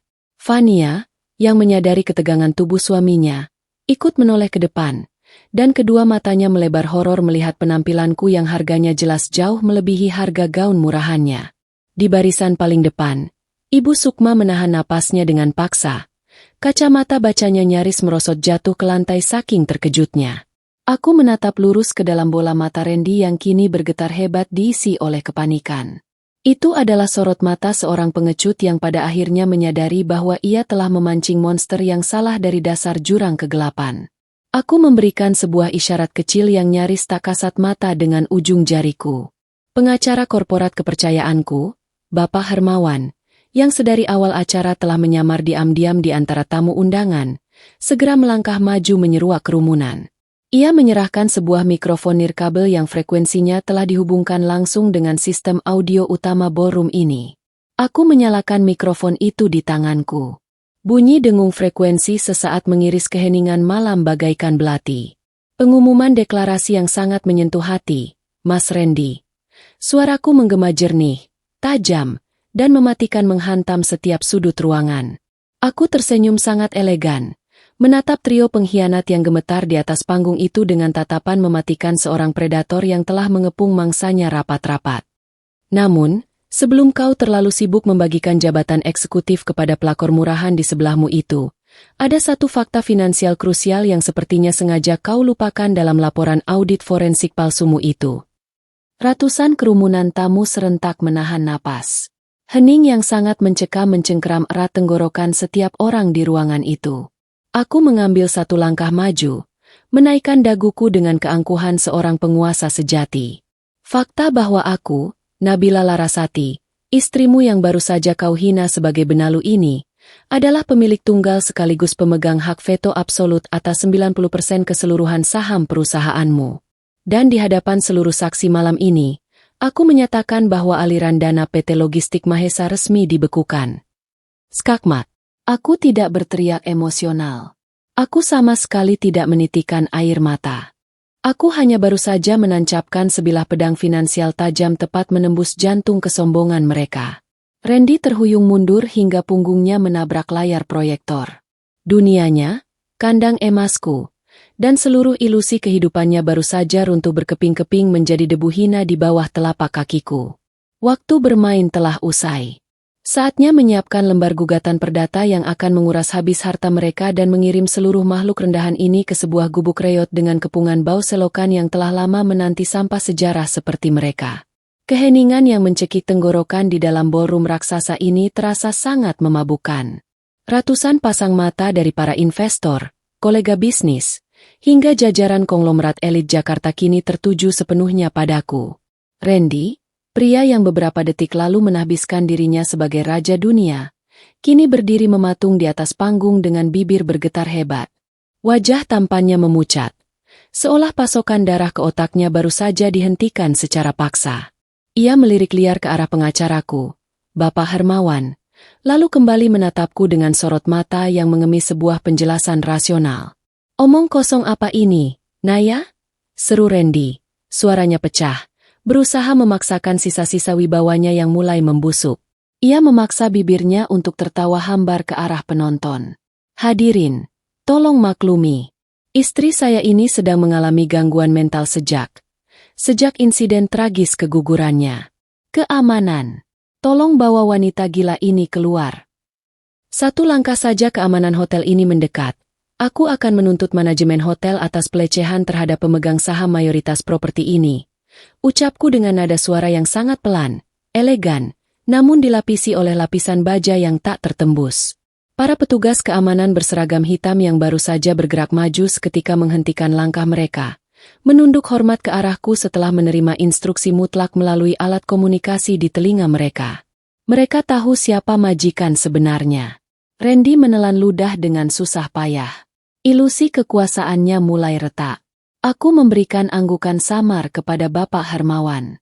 Dalam hitungan detik, tim IT kepercayaanku yang telah mengambil alih ruang kendali audiovisual hotel menghentikan tayangan logo perayaan di layar LED raksasa berukuran 10 kali 5 meter di belakang panggung. Layar itu berkedip gelap sejenak, sebelum akhirnya menyala terang benderang, menampilkan sebuah rekaman CCTV resolusi tinggi dari ruang makan rumahku. Terdengar pekikan tertahan dari kerumunan sosialitas saat video berdurasi 40 detik itu diputar tanpa sensor. Di layar raksasa itu, semua orang bisa melihat dengan mata kepala mereka sendiri bagaimana Ibu Sukma, wanita tua yang selama ini selalu membanggakan gelar keagamaannya dan status arisannya, berubah menjadi iblis beringas. Layar itu merekam dengan detail momen brutal saat kaki Ibu Sukma menghantam keras perutku. Mereka melihat tubuhku yang berbalut daster lusuh terpelanting ke lantai marmer, disusul oleh genangan darah pekat yang mengalir deras dari rahimku. Dan yang paling menghancurkan, mereka melihat Randy hanya berdiri diam, menatap darah itu dengan ekspresi jijik karena takut karpetnya kotor. Itulah wajah asli dari pria yang baru saja kalian tepuk tangani. Suaraku mengalun dingin membelah rasa ngeri yang menyergap seluruh hadirin. Ibu Sukma yang duduk di barisan VVIP menjerit histeris. Ia menutupi wajahnya dengan kedua tangan yang gemetar hebat, berusaha menyembunyikan diri dari tatapan menghakimi, jijik, dan penuh kutukan dari teman-teman sosialitanya yang kini serentak menjauh darinya seolah ia adalah penderita kusta. Reputasi agungnya yang ia bangun dari kepalsuan hancur lebur dalam waktu kurang dari 1 menit. Itu fitnah. Video itu diedit. Jerit Randy panik, menunjuk-nunjuk layar dengan jari yang gemetar. Keringat dingin sebesar biji jagung mengucur deras di pelipisnya. Fania, si pelakor murahan yang tadinya berdiri angkuh, kini mundur perlahan, mencoba melepaskan rangkulan Randy dengan wajah pias dipenuhi ketakutan. Sebuah bukti forensik digital yang telah diverifikasi oleh kepolisian sore tadi, jawabku tanpa emosi, melangkah perlahan menaiki tangga panggung. Namun, membunuh darah dagingmu sendiri rupanya belum cukup untuk memuaskan ketamakan kalian. Mari kita beralih pada mahakarya utamamu, Mas Randy. Layar raksasa di belakang mereka kembali berkedip. Kali ini, tayangan berubah menampilkan rentetan tabel spreadsheet yang dipenuhi oleh deretan angka merah. Itu adalah hasil audit forensik yang kukerjakan sendiri dari dalam kamar pelayan yang pengap. Setiap mutasi dana gelap, setiap kwitansi bodong, dan setiap penggelapan aset dari kas perusahaan terpampang nyata di layar raksasa. Angka 350 juta rupiah untuk down payment sedan sport, 850 juta rupiah untuk sewa apartemen mewah di SCBD. Semuanya diberi garis bawah merah dengan tujuan transfer yang merujuk pada satu nama, Fania. Kau menuduhku sebagai parasit yang mencuri uang ibumu? Kau menghinaku sebagai benalu yang numpang hidup dari keringatmu. Aku tertawa kecil, sebuah tawa aristokratis yang sedingin es di kutub utara. Kau hanyalah seekor boneka bodoh, Randy. Seluruh perusahaan ini, dari armada logistik hingga gedung tempat kantormu berdiri, 100% didanai oleh firma investasiku. Kau bukan CEO, kau hanyalah pengemis yang kuberi mainan mahal agar tidak rewel. Mata Fania terbelalak lebar. Mimpinya untuk menjadi nyonya CEO hancur menjadi debu. Pria yang ia pikir merupakan tambang emas raksasa rupanya tak lebih dari seorang maling kelas 3 yang baru saja tertangkap basah oleh pemilik brankas. Bapak Hermawan melangkah naik ke panggung, menyerahkan sebuah map kulit tebal berwarna coklat gelap ke tanganku. Aku berjalan santai mendekati Randy yang kini tubuhnya sudah hampir ambruk, karena lututnya kehilangan tulang penyangga. Matanya kosong, menatapku seolah aku adalah sang eksekutor pencabut nyawa yang baru saja bangkit dari neraka. Aku mengangkat map tersebut dan melemparkannya dengan kasar tepat ke arah dada Randy. Kertas-kertas dokumen resmi berhamburan ke atas karpet panggung bagaikan daun kering di musim gugur. Itu adalah surat cerai, sekaligus salinan gugatan perdata senilai 50 miliar rupiah atas penggelapan dana korporasi. Tegasku dengan intonasi mematikan. Naya, tolong, kita bisa bicarakan ini di rumah. Aku suamimu. Naya. Ini semua salah paham. Randy mulai meracau putus asa. Tangannya mencoba meraih lenganku. Namun aku mundur selangkah dengan tatapan penuh jijik. Rumah? Ujarku sinis. Rumah di Pondok Indah itu sedang dikosongkan oleh tim keamananku malam ini juga. Proses likuidasi aset telah dieksekusi 1 jam yang lalu. Segala portofolio perusahaan, armada truk, dan aset properti yang kau jaminkan telah kubah statusnya menjadi aset beracun. Pihak bank sedang dalam perjalanan untuk menyegel semuanya. Aku mendekatkan wajahku, berbisik dengan desisan tajam yang memastikan mikrofon menangkap setiap getaran kebencianku. Dan jangan repot-repot mengecek saldo M-Banking di ponselmu. Sistem autodebit ganda telah menyedot seluruh tabungan pribadimu untuk menutupi penalti investasiku. Saldomu saat ini adalah minus 2 miliar. Tidak ada lagi sisa capital gain yang bisa kau cicipi. Mulai detik ini, namamu telah resmi masuk ke dalam blacklist BI.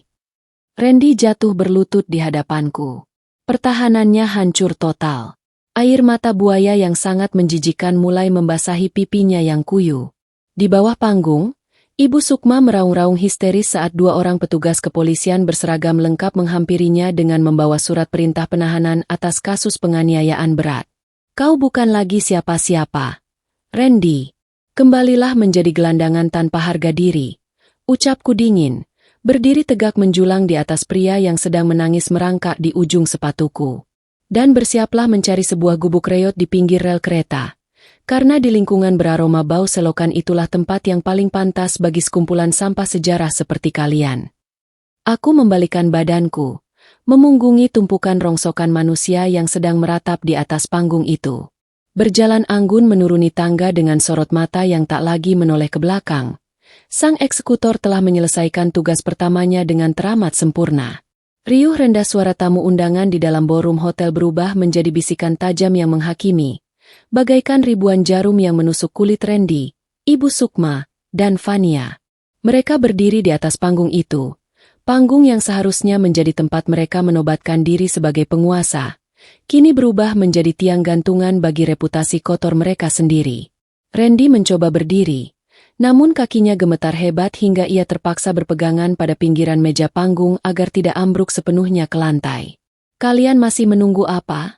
Suaraku mengalun dingin, memotong kesunyian yang mencekam. Aku memberi isyarat singkat dengan jemariku, dan dalam hitungan detik, 6 pria berbadan tegap dengan seragam keamanan hitam yang telah kupersiapkan, naik ke atas panggung dengan langkah teratur. Pak Yanto, ucapku dengan nada datar namun mutlak. Keluarkan semua parasit ini dari tempat ini sekarang juga. Pastikan mereka tidak membawa barang mewah apapun yang dibeli menggunakan uang operasional perusahaan. Jika mereka melawan, gunakan prosedur pengusiran standar. Randy terbelalak. Wajahnya yang tadi pucat kini berubah merah padam karena amarah yang bercampur putus asa. Naya, kamu tidak bisa melakukan ini. Aku ini suamimu. Ini pesta perusahaanku. Kau bukan suamiku lagi sejak kau memutuskan untuk menanam benih pengkhianatan dan mencuri uang yang seharusnya digunakan untuk anak kita. Potongku. Mataku menatapnya dengan intensitas yang membuat Randy terdiam kaku. Dan perusahaan ini? Perusahaan ini tidak pernah menjadi milikmu. Kau hanyalah orang asing yang sedang menggunakan fasilitas kantor milikku. Sekarang, silakan angkat kakimu, Randy Mahesa. Atau kau mau kusaksikan kau diseret keluar oleh petugas keamanan di depan para investor dan rekan bisnis yang baru saja kau tipu. Ibu Sukma, yang tadi sempat histeris, kini mencoba melakukan taktik terakhirnya. Ia berusaha berakting memohon dengan suara serak yang menjijikan. Naya, menantuku sayang, tolong dengarkan ibu. Kita bisa bicarakan ini baik-baik. Jangan lakukan ini di depan umum. Malu. Naya, ingat, aku ini mertuamu. Aku menatap wanita tua itu dengan sorot mata yang tak menyisakan ruang bagi belas kasihan. Bayangan tendangannya di perutku, darah yang menggenang di lantai marmer rumahku, dan wajah angkuhnya saat memerintahkanku menjadi pembantu, berkelebat di pelupuk mataku. Mertua? Anda tidak pernah menganggapku sebagai menantu, Ibu Sukma. Bagimu, aku hanyalah parasit yang kebetulan berdompet tebal. Jadi, sekarang, silakan nikmati kemiskinan yang sejak lama sudah kau impikan bagi dirimu sendiri. Petugas keamanan bergerak cepat. Mereka tidak memberikan kesempatan bagi trio pengkhianat itu untuk memprotes. Ibu Sukma diseret paksa dari barisan VVIP. Tas-tas branded palsu yang dibanggakan Fania disita oleh keamanan karena terbukti dibeli menggunakan dana penggelapan perusahaan. Fania, yang tadinya merasa paling angkuh, kini menjerit-jerit memanggil nama Randy, sementara gaun merah ketatnya nyaris robek saat ia ditarik keluar dari ballroom dengan sangat kasar. Randy mencoba memberontak. Namun 2 penjaga keamanan menekan bahunya dengan kuat. Ia menatapku dengan kebencian yang memuncak. Sebuah tatapan terakhir dari pria yang menyadari bahwa ia telah kehilangan segalanya. Kamu akan menyesal, Naya. Aku akan menghancurkanmu. Kau sudah mencoba menghancurkan hidupku, Randy. Bisikku tepat di telinganya saat petugas menggiringnya melewatiku. Hasilnya? Lihat dirimu sendiri sekarang.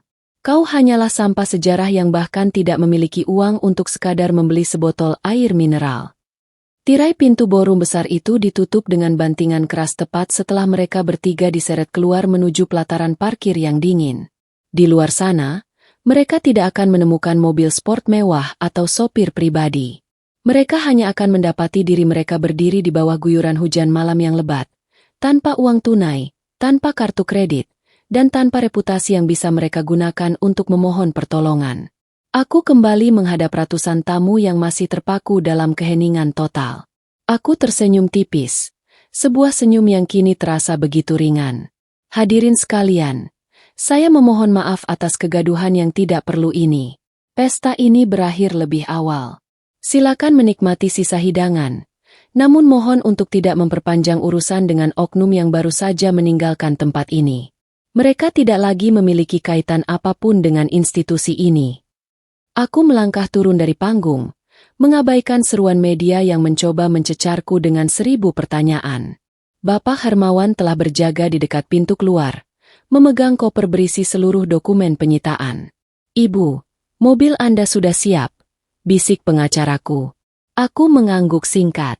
Saat aku berjalan keluar menuju lobi utama, aku sempat melihat sekilas dari balik jendela besar lobi.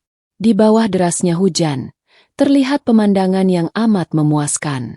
Randy sedang berteriak-teriak kepada petugas valet, namun ia hanya diabaikan.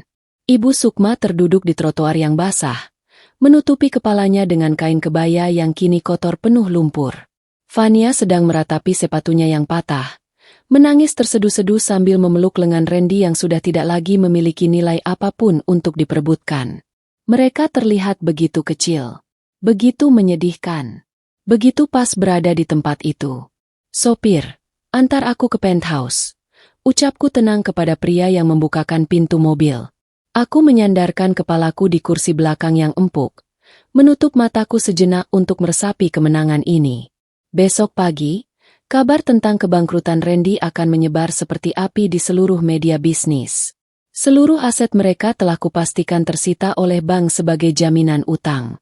Mereka benar-benar telah resmi menjadi gelandangan di kota yang dulu mereka klaim sebagai tempat mereka berkuasa. Perjalanan menuju apartemen terasa begitu damai. Tidak ada lagi das terlusuh, tidak ada lagi penghinaan mertua, tidak ada lagi kecurigaan akan parfum selingkuhan. Aku telah melakukan likuidasi aset tidak hanya terhadap perusahaan mereka, tetapi juga terhadap setiap kenangan buruk yang selama ini mengikatku. Saat mobil mewahku melaju membelah kemacetan malam, aku tahu pasti satu hal. Di sana, di balik guyuran hujan yang menyiksa mereka malam ini, Ibu Sukma dan Randy sedang memulai langkah awal kehidupan mereka sebagai sampah sejarah. Mereka akan menghabiskan sisa umur mereka untuk mengenang kemewahan yang seharusnya tidak pernah mereka miliki, sebelum akhirnya benar-benar terbuang ke sebuah gubuk reot di pinggiran kota yang mengeluarkan bau selokan yang pekat, tempat di mana mereka pantas berada selamanya. Aku menarik napas panjang, menikmati udara bersih di dalam kabin mobil yang hening. Keadilan telah ditegakkan dengan sangat brutal, terencana, dan tanpa ampun. Aku telah menjadi sang eksekutor yang menuntaskan utang darah dan kehormatanku. Tidak ada penyesalan. Tidak ada lagi ikatan. Masa lalu itu kini hanyalah sebuah lembaran yang baru saja kurobek dan kubuang ke tempat sampah, membiarkan angin malam menerbangkan serpihannya jauh ke tempat yang tidak akan pernah bisa mereka jangkau lagi. Aku adalah pemenangnya, dan mereka hanyalah debu yang tersapu badai. Hujan deras mengguyur Jakarta, mengubah jalanan ibu kota menjadi sungai lumpur yang menyesakan. Di sebuah sudut pinggiran kota yang jauh dari gemerlap lampu neon pusat bisnis, berdiri sebuah gubuk reot dengan atap seng berkarat yang bocor di sana-sini. Bau menyengat dari selokan yang tersumbat menjadi satu-satunya aroma yang menyambut setiap pagi. Di dalam sana, Randy Mahesa, pria yang 2 bulan lalu masih bangga mengenakan tuxedo desainer dan memimpin rapat di gedung kaca, kini duduk meringkuk di atas lantai tanah yang lembab. Kulitnya yang dulu halus kini dipenuhi luka lecet dan kasar akibat kerja paksa sebagai buruh angkut. Pakaiannya tak lebih dari kumpulan kain kusam yang sudah tidak jelas warnanya. Di sampingnya, Ibu Sukma merintih pelan. Penyakit kulit yang menyerang tubuhnya akibat lingkungan gubuk yang kotor membuat kulitnya merah meradang dan bernanah. Keanggunan palsu yang dulu ia banggakan di arisan elit telah lenyap, digantikan oleh gurat penderitaan dan keputusasaan yang dalam. Ia tidak lagi memiliki perhiasan emas. Tidak ada lagi tas branded yang bisa ia pamerkan. Yang tersisa hanyalah koper tua berisi baju-baju sisa yang sudah mulai berbau apek. Kehidupan mereka telah mencapai titik nadir yang paling brutal. Sebuah realitas yang tak pernah terbayangkan oleh otak picik mereka. Di luar gubuk, orang-orang sekitar mulai mengenali mereka bukan sebagai mantan orang kaya yang terhormat, melainkan sebagai sampah sejarah yang harus dihindari. Randy bukanlah direktur. Dia hanyalah seorang pria dengan catatan utang miliaran yang dikejar-kejar oleh penagih utang. Setiap kali ia melangkah keluar untuk mencari sisa pekerjaan kasar, tatapan mata tetangga sekitar selalu penuh dengan cibiran dan rasa jijik. Mereka adalah pasangan benalu yang telah kehilangan inangnya. Sementara itu, di sebuah penthouse megah yang terletak di jantung kawasan elit, Naya berdiri di balik dinding kaca setinggi langit-langit, memandang cakrawala kota dengan tatapan yang sulit diartikan. Di tangannya, ia memegang laporan status terkini dari firma hukumnya. Kolom utang Randy terus membengkak, menelan setiap sisa tenaga yang pria itu miliki. Naya tidak merasa perlu untuk memantau mereka secara langsung. Ia tidak perlu turun tangan untuk memastikan mereka menderita. Karma, yang telah ia atur sedemikian rupa melalui sistem finansial yang ia bangun, sedang bekerja dengan kecepatan yang sangat efisien. Naya meletakkan tabletnya di meja marmer, membiarkan notifikasi laporan penagihan utang terus berbunyi di latar belakang. Ia tidak lagi peduli pada mereka. Randy dan ibunya kini hanyalah sekelompok gelandangan yang terjebak dalam siklus kemiskinan yang ia ciptakan sendiri. Tidak ada lagi ruang bagi mereka di dalam pikirannya. Setiap detik yang mereka lalui di gubuk reot itu adalah cicilan atas penderitaan yang mereka timbulkan terhadap janin Naya yang kini telah tiada. Di dalam penjara, Bara, yang kini namanya telah diganti dalam ingatan Naya, menerima surat dari dunia luar. Ia hanyalah seorang narapidana yang fokus pada pekerjaan paksa untuk melunasi utang-utang yang menumpuk. Setiap kali ia mencoba memejamkan mata, wajah Naya yang dulu penuh kasih sayang selalu muncul, kini berubah menjadi sosok sang eksekutor yang dingin. Ia menyadari bahwa ia telah kehilangan segalanya. Ia telah menukar kebahagiaan sejati dengan beberapa bulan kencan murahan bersama Vania, yang kini nasibnya mungkin lebih buruk daripada dirinya sendiri. Kehidupan Naya telah sepenuhnya terbebas dari jeratan aset beracun masa lalu. Perusahaannya berkembang pesat tanpa hambatan, memenangkan tender-tender besar yang semakin memperkuat posisinya sebagai wanita terkaya yang tak tersentuh.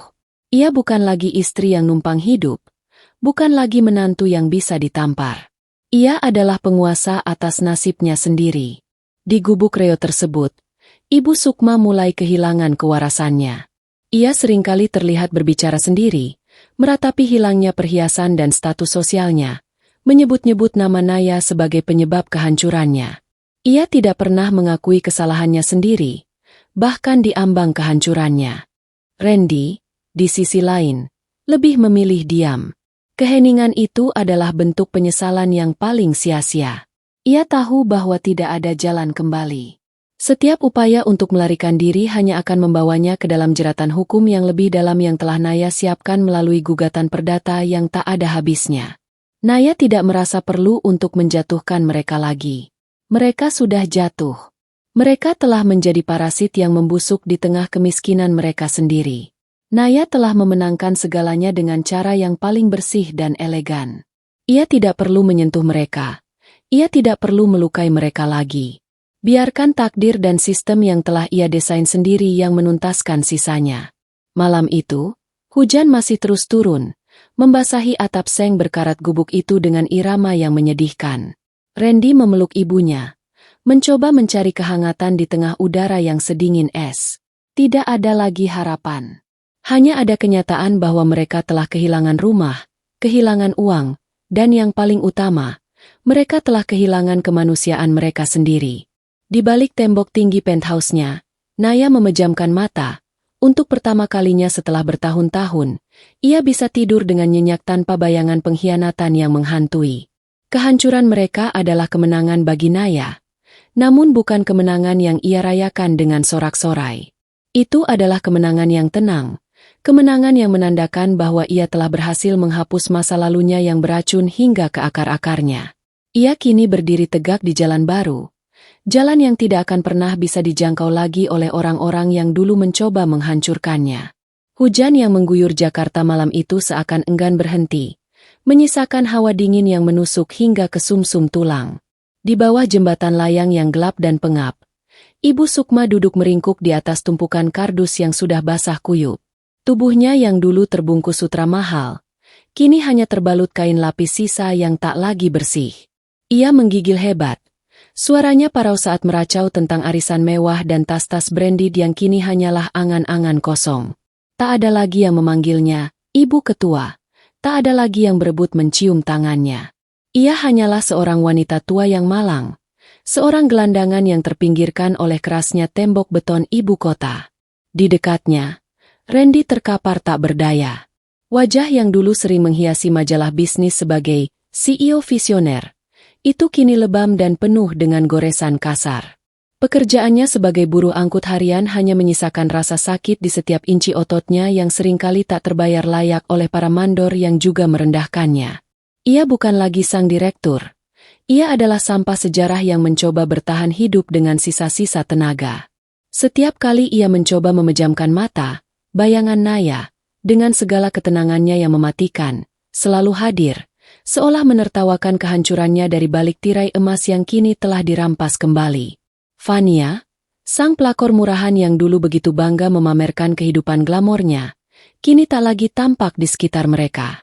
Setelah tuntutan hukum dari firma investasi Naya membuatnya terjepit, ia memilih melarikan diri, meninggalkan Randy dan ibunya untuk menanggung seluruh beban kehancuran ini sendirian. Fania kini bekerja sebagai pelayan di sebuah warung kopi kumuh, menukar mimpinya menjadi nyonya kaya dengan sisa-sisa harga diri yang tersisa di balik celemek kotornya. Kesetiaan yang dulu mereka agungkan di atas fondasi uang ternyata hanyalah sebuah ilusi yang pecah saat krisis menghantam. Ibu Sukma mencoba meraba lehernya, mencari kalung berlian yang dulu selalu ia banggakan untuk menambah status sosialnya. Namun, yang ia temukan hanyalah kerutan kulit yang kasar. Ia teringat kembali pada hari di mana ia menendang perut Naya, sebuah tindakan kejam yang menurutnya adalah kemenangan. Ternyata, tendangan itu bukanlah akhir dari Naya, melainkan awal dari kehancuran mereka sendiri. Penyesalan itu mulai merayap naik, dingin dan tajam. Andai aku tidak sekejam itu, bisiknya di tengah gemuruh suara kendaraan di atas jembatan. Namun, kata-kata itu hanyalah gema kosong di tengah bau selokan yang pekat. Randy hanya diam. Ia menatap ke arah genangan air kotor di depannya, melihat bayangan dirinya yang sudah tak lagi bisa ia kenali. Ia sadar, tidak ada jalan keluar. Seluruh asetnya telah menjadi aset beracun yang membelenggunya dalam utang yang tak akan pernah bisa ia lunasi seumur hidupnya. Statusnya sebagai blacklist BI membuatnya tidak lebih dari seorang pesakitan yang terkunci di luar sistem ekonomi modern. Ia kehilangan segalanya. Perusahaan, martabat, istri yang setia, dan kini ia kehilangan akal sehatnya karena harus hidup di gubuk reot ini setiap malam. Di tempat lain, di sebuah ruangan kerja yang hangat dan tenang, Naya menatap layar monitornya yang menampilkan data pelacakan lokasi anonim. Ia tidak perlu turun tangan untuk menghancurkan mereka lebih jauh. Ia cukup membiarkan sistem hukum dan karma bekerja sesuai dengan desain yang telah ia tetapkan. Naya tidak merasa perlu untuk memaafkan. Memaafkan adalah hak bagi mereka yang memiliki hati yang masih lembut. Sementara hatinya telah membeku, terasa menjadi pisau yang siap memotong masa lalu tanpa ampun. Kehidupan di bawah jembatan layang itu bukanlah hukuman bagi Naya, melainkan sebuah pengingat bahwa kejahatan memiliki konsekuensi yang tak terelakkan. Ibu Sukma dan Randy adalah contoh hidup dari sebuah kehancuran yang terencana. Mereka, yang dulu merasa begitu kuat dan tak tersentuh oleh penderitaan orang lain, kini sedang menjalani hari-hari yang dulu dengan penuh penghinaan mereka lemparkan kepada Naya. Tak ada lagi kemewahan. Tidak ada lagi yang namanya numpang hidup.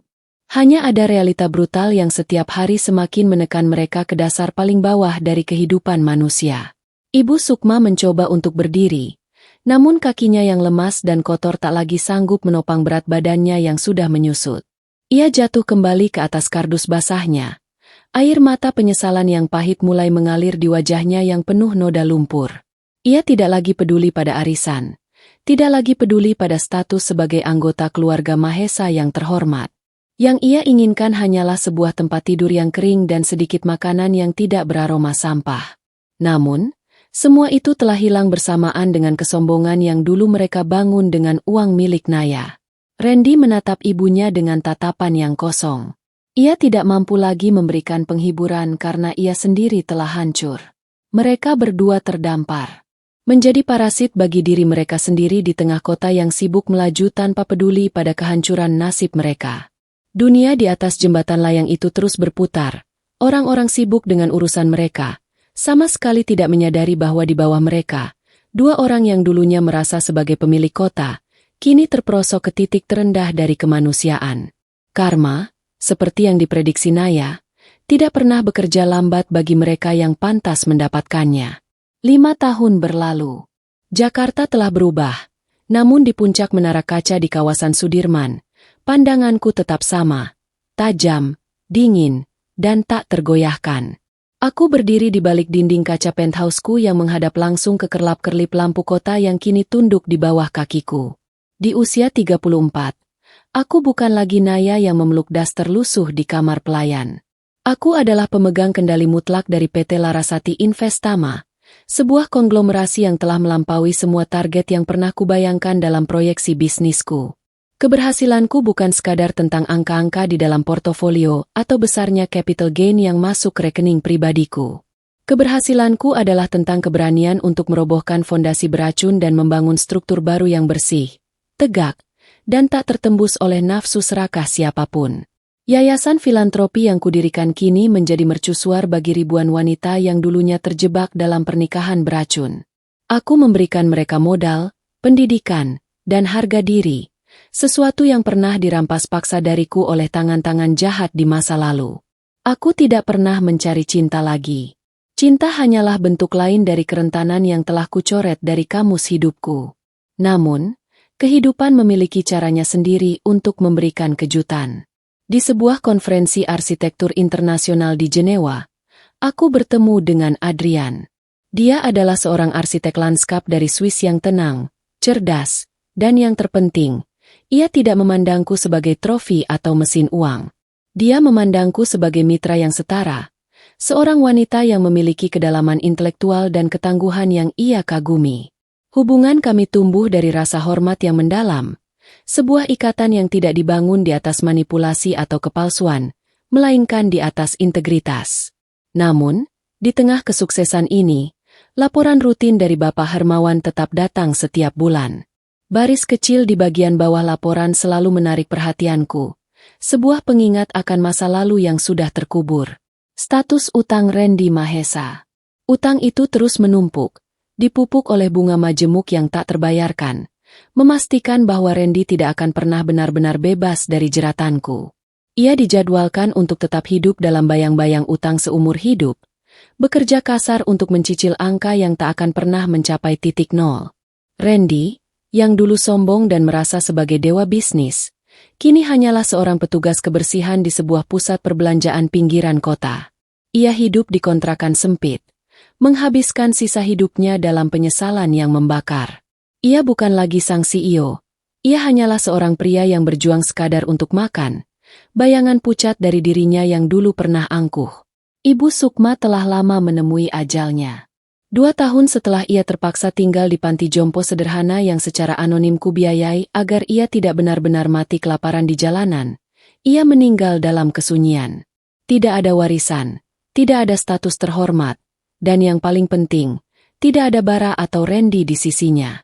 Dia meninggal sebagai wanita yang kehilangan segalanya karena ketamakan yang ia pelihara sendiri. Sebelum menutup mata, satu-satunya benda berharga yang ia miliki, sebuah liontin berlian, ia serahkan kepada Alina. Sebuah ironi yang pahit, di mana musuh di masa lalu menjadi satu-satunya orang yang menemani hari-harinya. Alina sendiri telah berubah total. Setelah skandal itu menghancurkan karirnya sebagai influencer, ia benar-benar jatuh ke titik terendah. Namun, ia tidak memilih untuk tetap membusuk. Ia menggunakan liontin dari Ibu Sukma sebagai modal awal untuk membuka sebuah warung makan kecil. Ia bekerja keras dengan jujur, melayani pelanggan dengan senyum yang tulus, dan membangun kemakmuran dari keringat sendiri. Alina adalah bukti bahwa kehancuran bisa menjadi katalis untuk penebusan, sementara Randy dan ibunya justru memilih untuk memelihara kehancuran itu hingga menjadi bagian dari eksistensi mereka. Aku memejamkan mata sejenak, membiarkan kenangan itu berputar sekali lagi. Masa lalu itu, tamparan Ibu Sukma, fitnah Randy, dan rasa sakit kehilangan bayi kami, adalah bensin yang telah mengubahku dari sekadar manusia biasa menjadi sang eksekutor yang tak tersentuh. Aku tidak menyesal. Aku tidak memaafkan. Aku hanya menerima bahwa setiap tindakan memiliki konsekuensi yang setara. Keadilan telah ditegakkan, dingin dan tanpa ampun. Adrian mendekat, menyampirkan jaket hangat di bahuku. Kehadirannya memberikan kenyamanan yang tak pernah kucari, namun kini terasa begitu layak untuk kunikmati. Aku memandang ke arah pantulan diriku di dinding kaca. Wanita di sana terlihat tangguh, berkilau, dan sepenuhnya berkuasa atas hidupnya sendiri. Tidak ada lagi das terlusuh, tidak ada lagi perasaan numpang hidup, dan tidak ada lagi rasa rendah diri sebagai benalu. Saraswati, bisik Adrian lembut. Aku menoleh, tersenyum dengan tulus. Aku di sini. Di bawah sana, di hamparan kota Jakarta yang terus melaju, Randy sedang menyapu lantai lorong sebuah mal. Ibu Sukma telah menjadi debu di tanah, dan aku telah terbang tinggi di atas reruntuhan yang kubangun sendiri. Karma memang nyata, dan terkadang, ia membutuhkan tangan manusia untuk bekerja lebih cepat. Masa laluku telah mati, dan aku telah lahir kembali sebagai sesuatu yang jauh lebih kuat, lebih berani, dan lebih bercahaya daripada yang pernah dibayangkan oleh musuh-musuhku. Kisah ini bukanlah tentang dendam yang membakar, melainkan tentang keadilan yang dingin, terencana, dan absolut. Aku telah menyita kembali setiap inci harga diriku yang sempat mereka injak.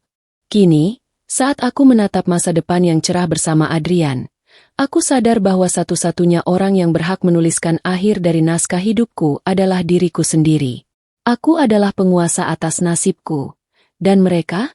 Mereka hanyalah catatan kaki dalam sejarah hidupku yang panjang, kumpulan sampah sejarah yang telah kupastikan berakhir di tumpukan kegagalan yang mereka ciptakan sendiri. Aku menarik napas panjang, menikmati kebebasan yang mutlak ini. Tidak ada lagi yang perlu disesali, tidak ada lagi yang perlu dikejar. Segalanya sudah selesai. Aku adalah pemenangnya, dan mereka telah menanggung konsekuensi dari dosa-dosa mereka hingga ke titik yang paling menghancurkan. Aku, Saraswati, sang arsitek dari masa depanku sendiri, kini berdiri di puncak kejayaan yang tak bisa lagi digoyahkan oleh siapapun. Dan di atas sana, di bawah langit malam yang luas, aku sadar bahwa keadilan adalah bentuk cinta tertinggi yang bisa kuberikan pada diriku sendiri. Aku bebas. Akhirnya, aku benar-benar bebas.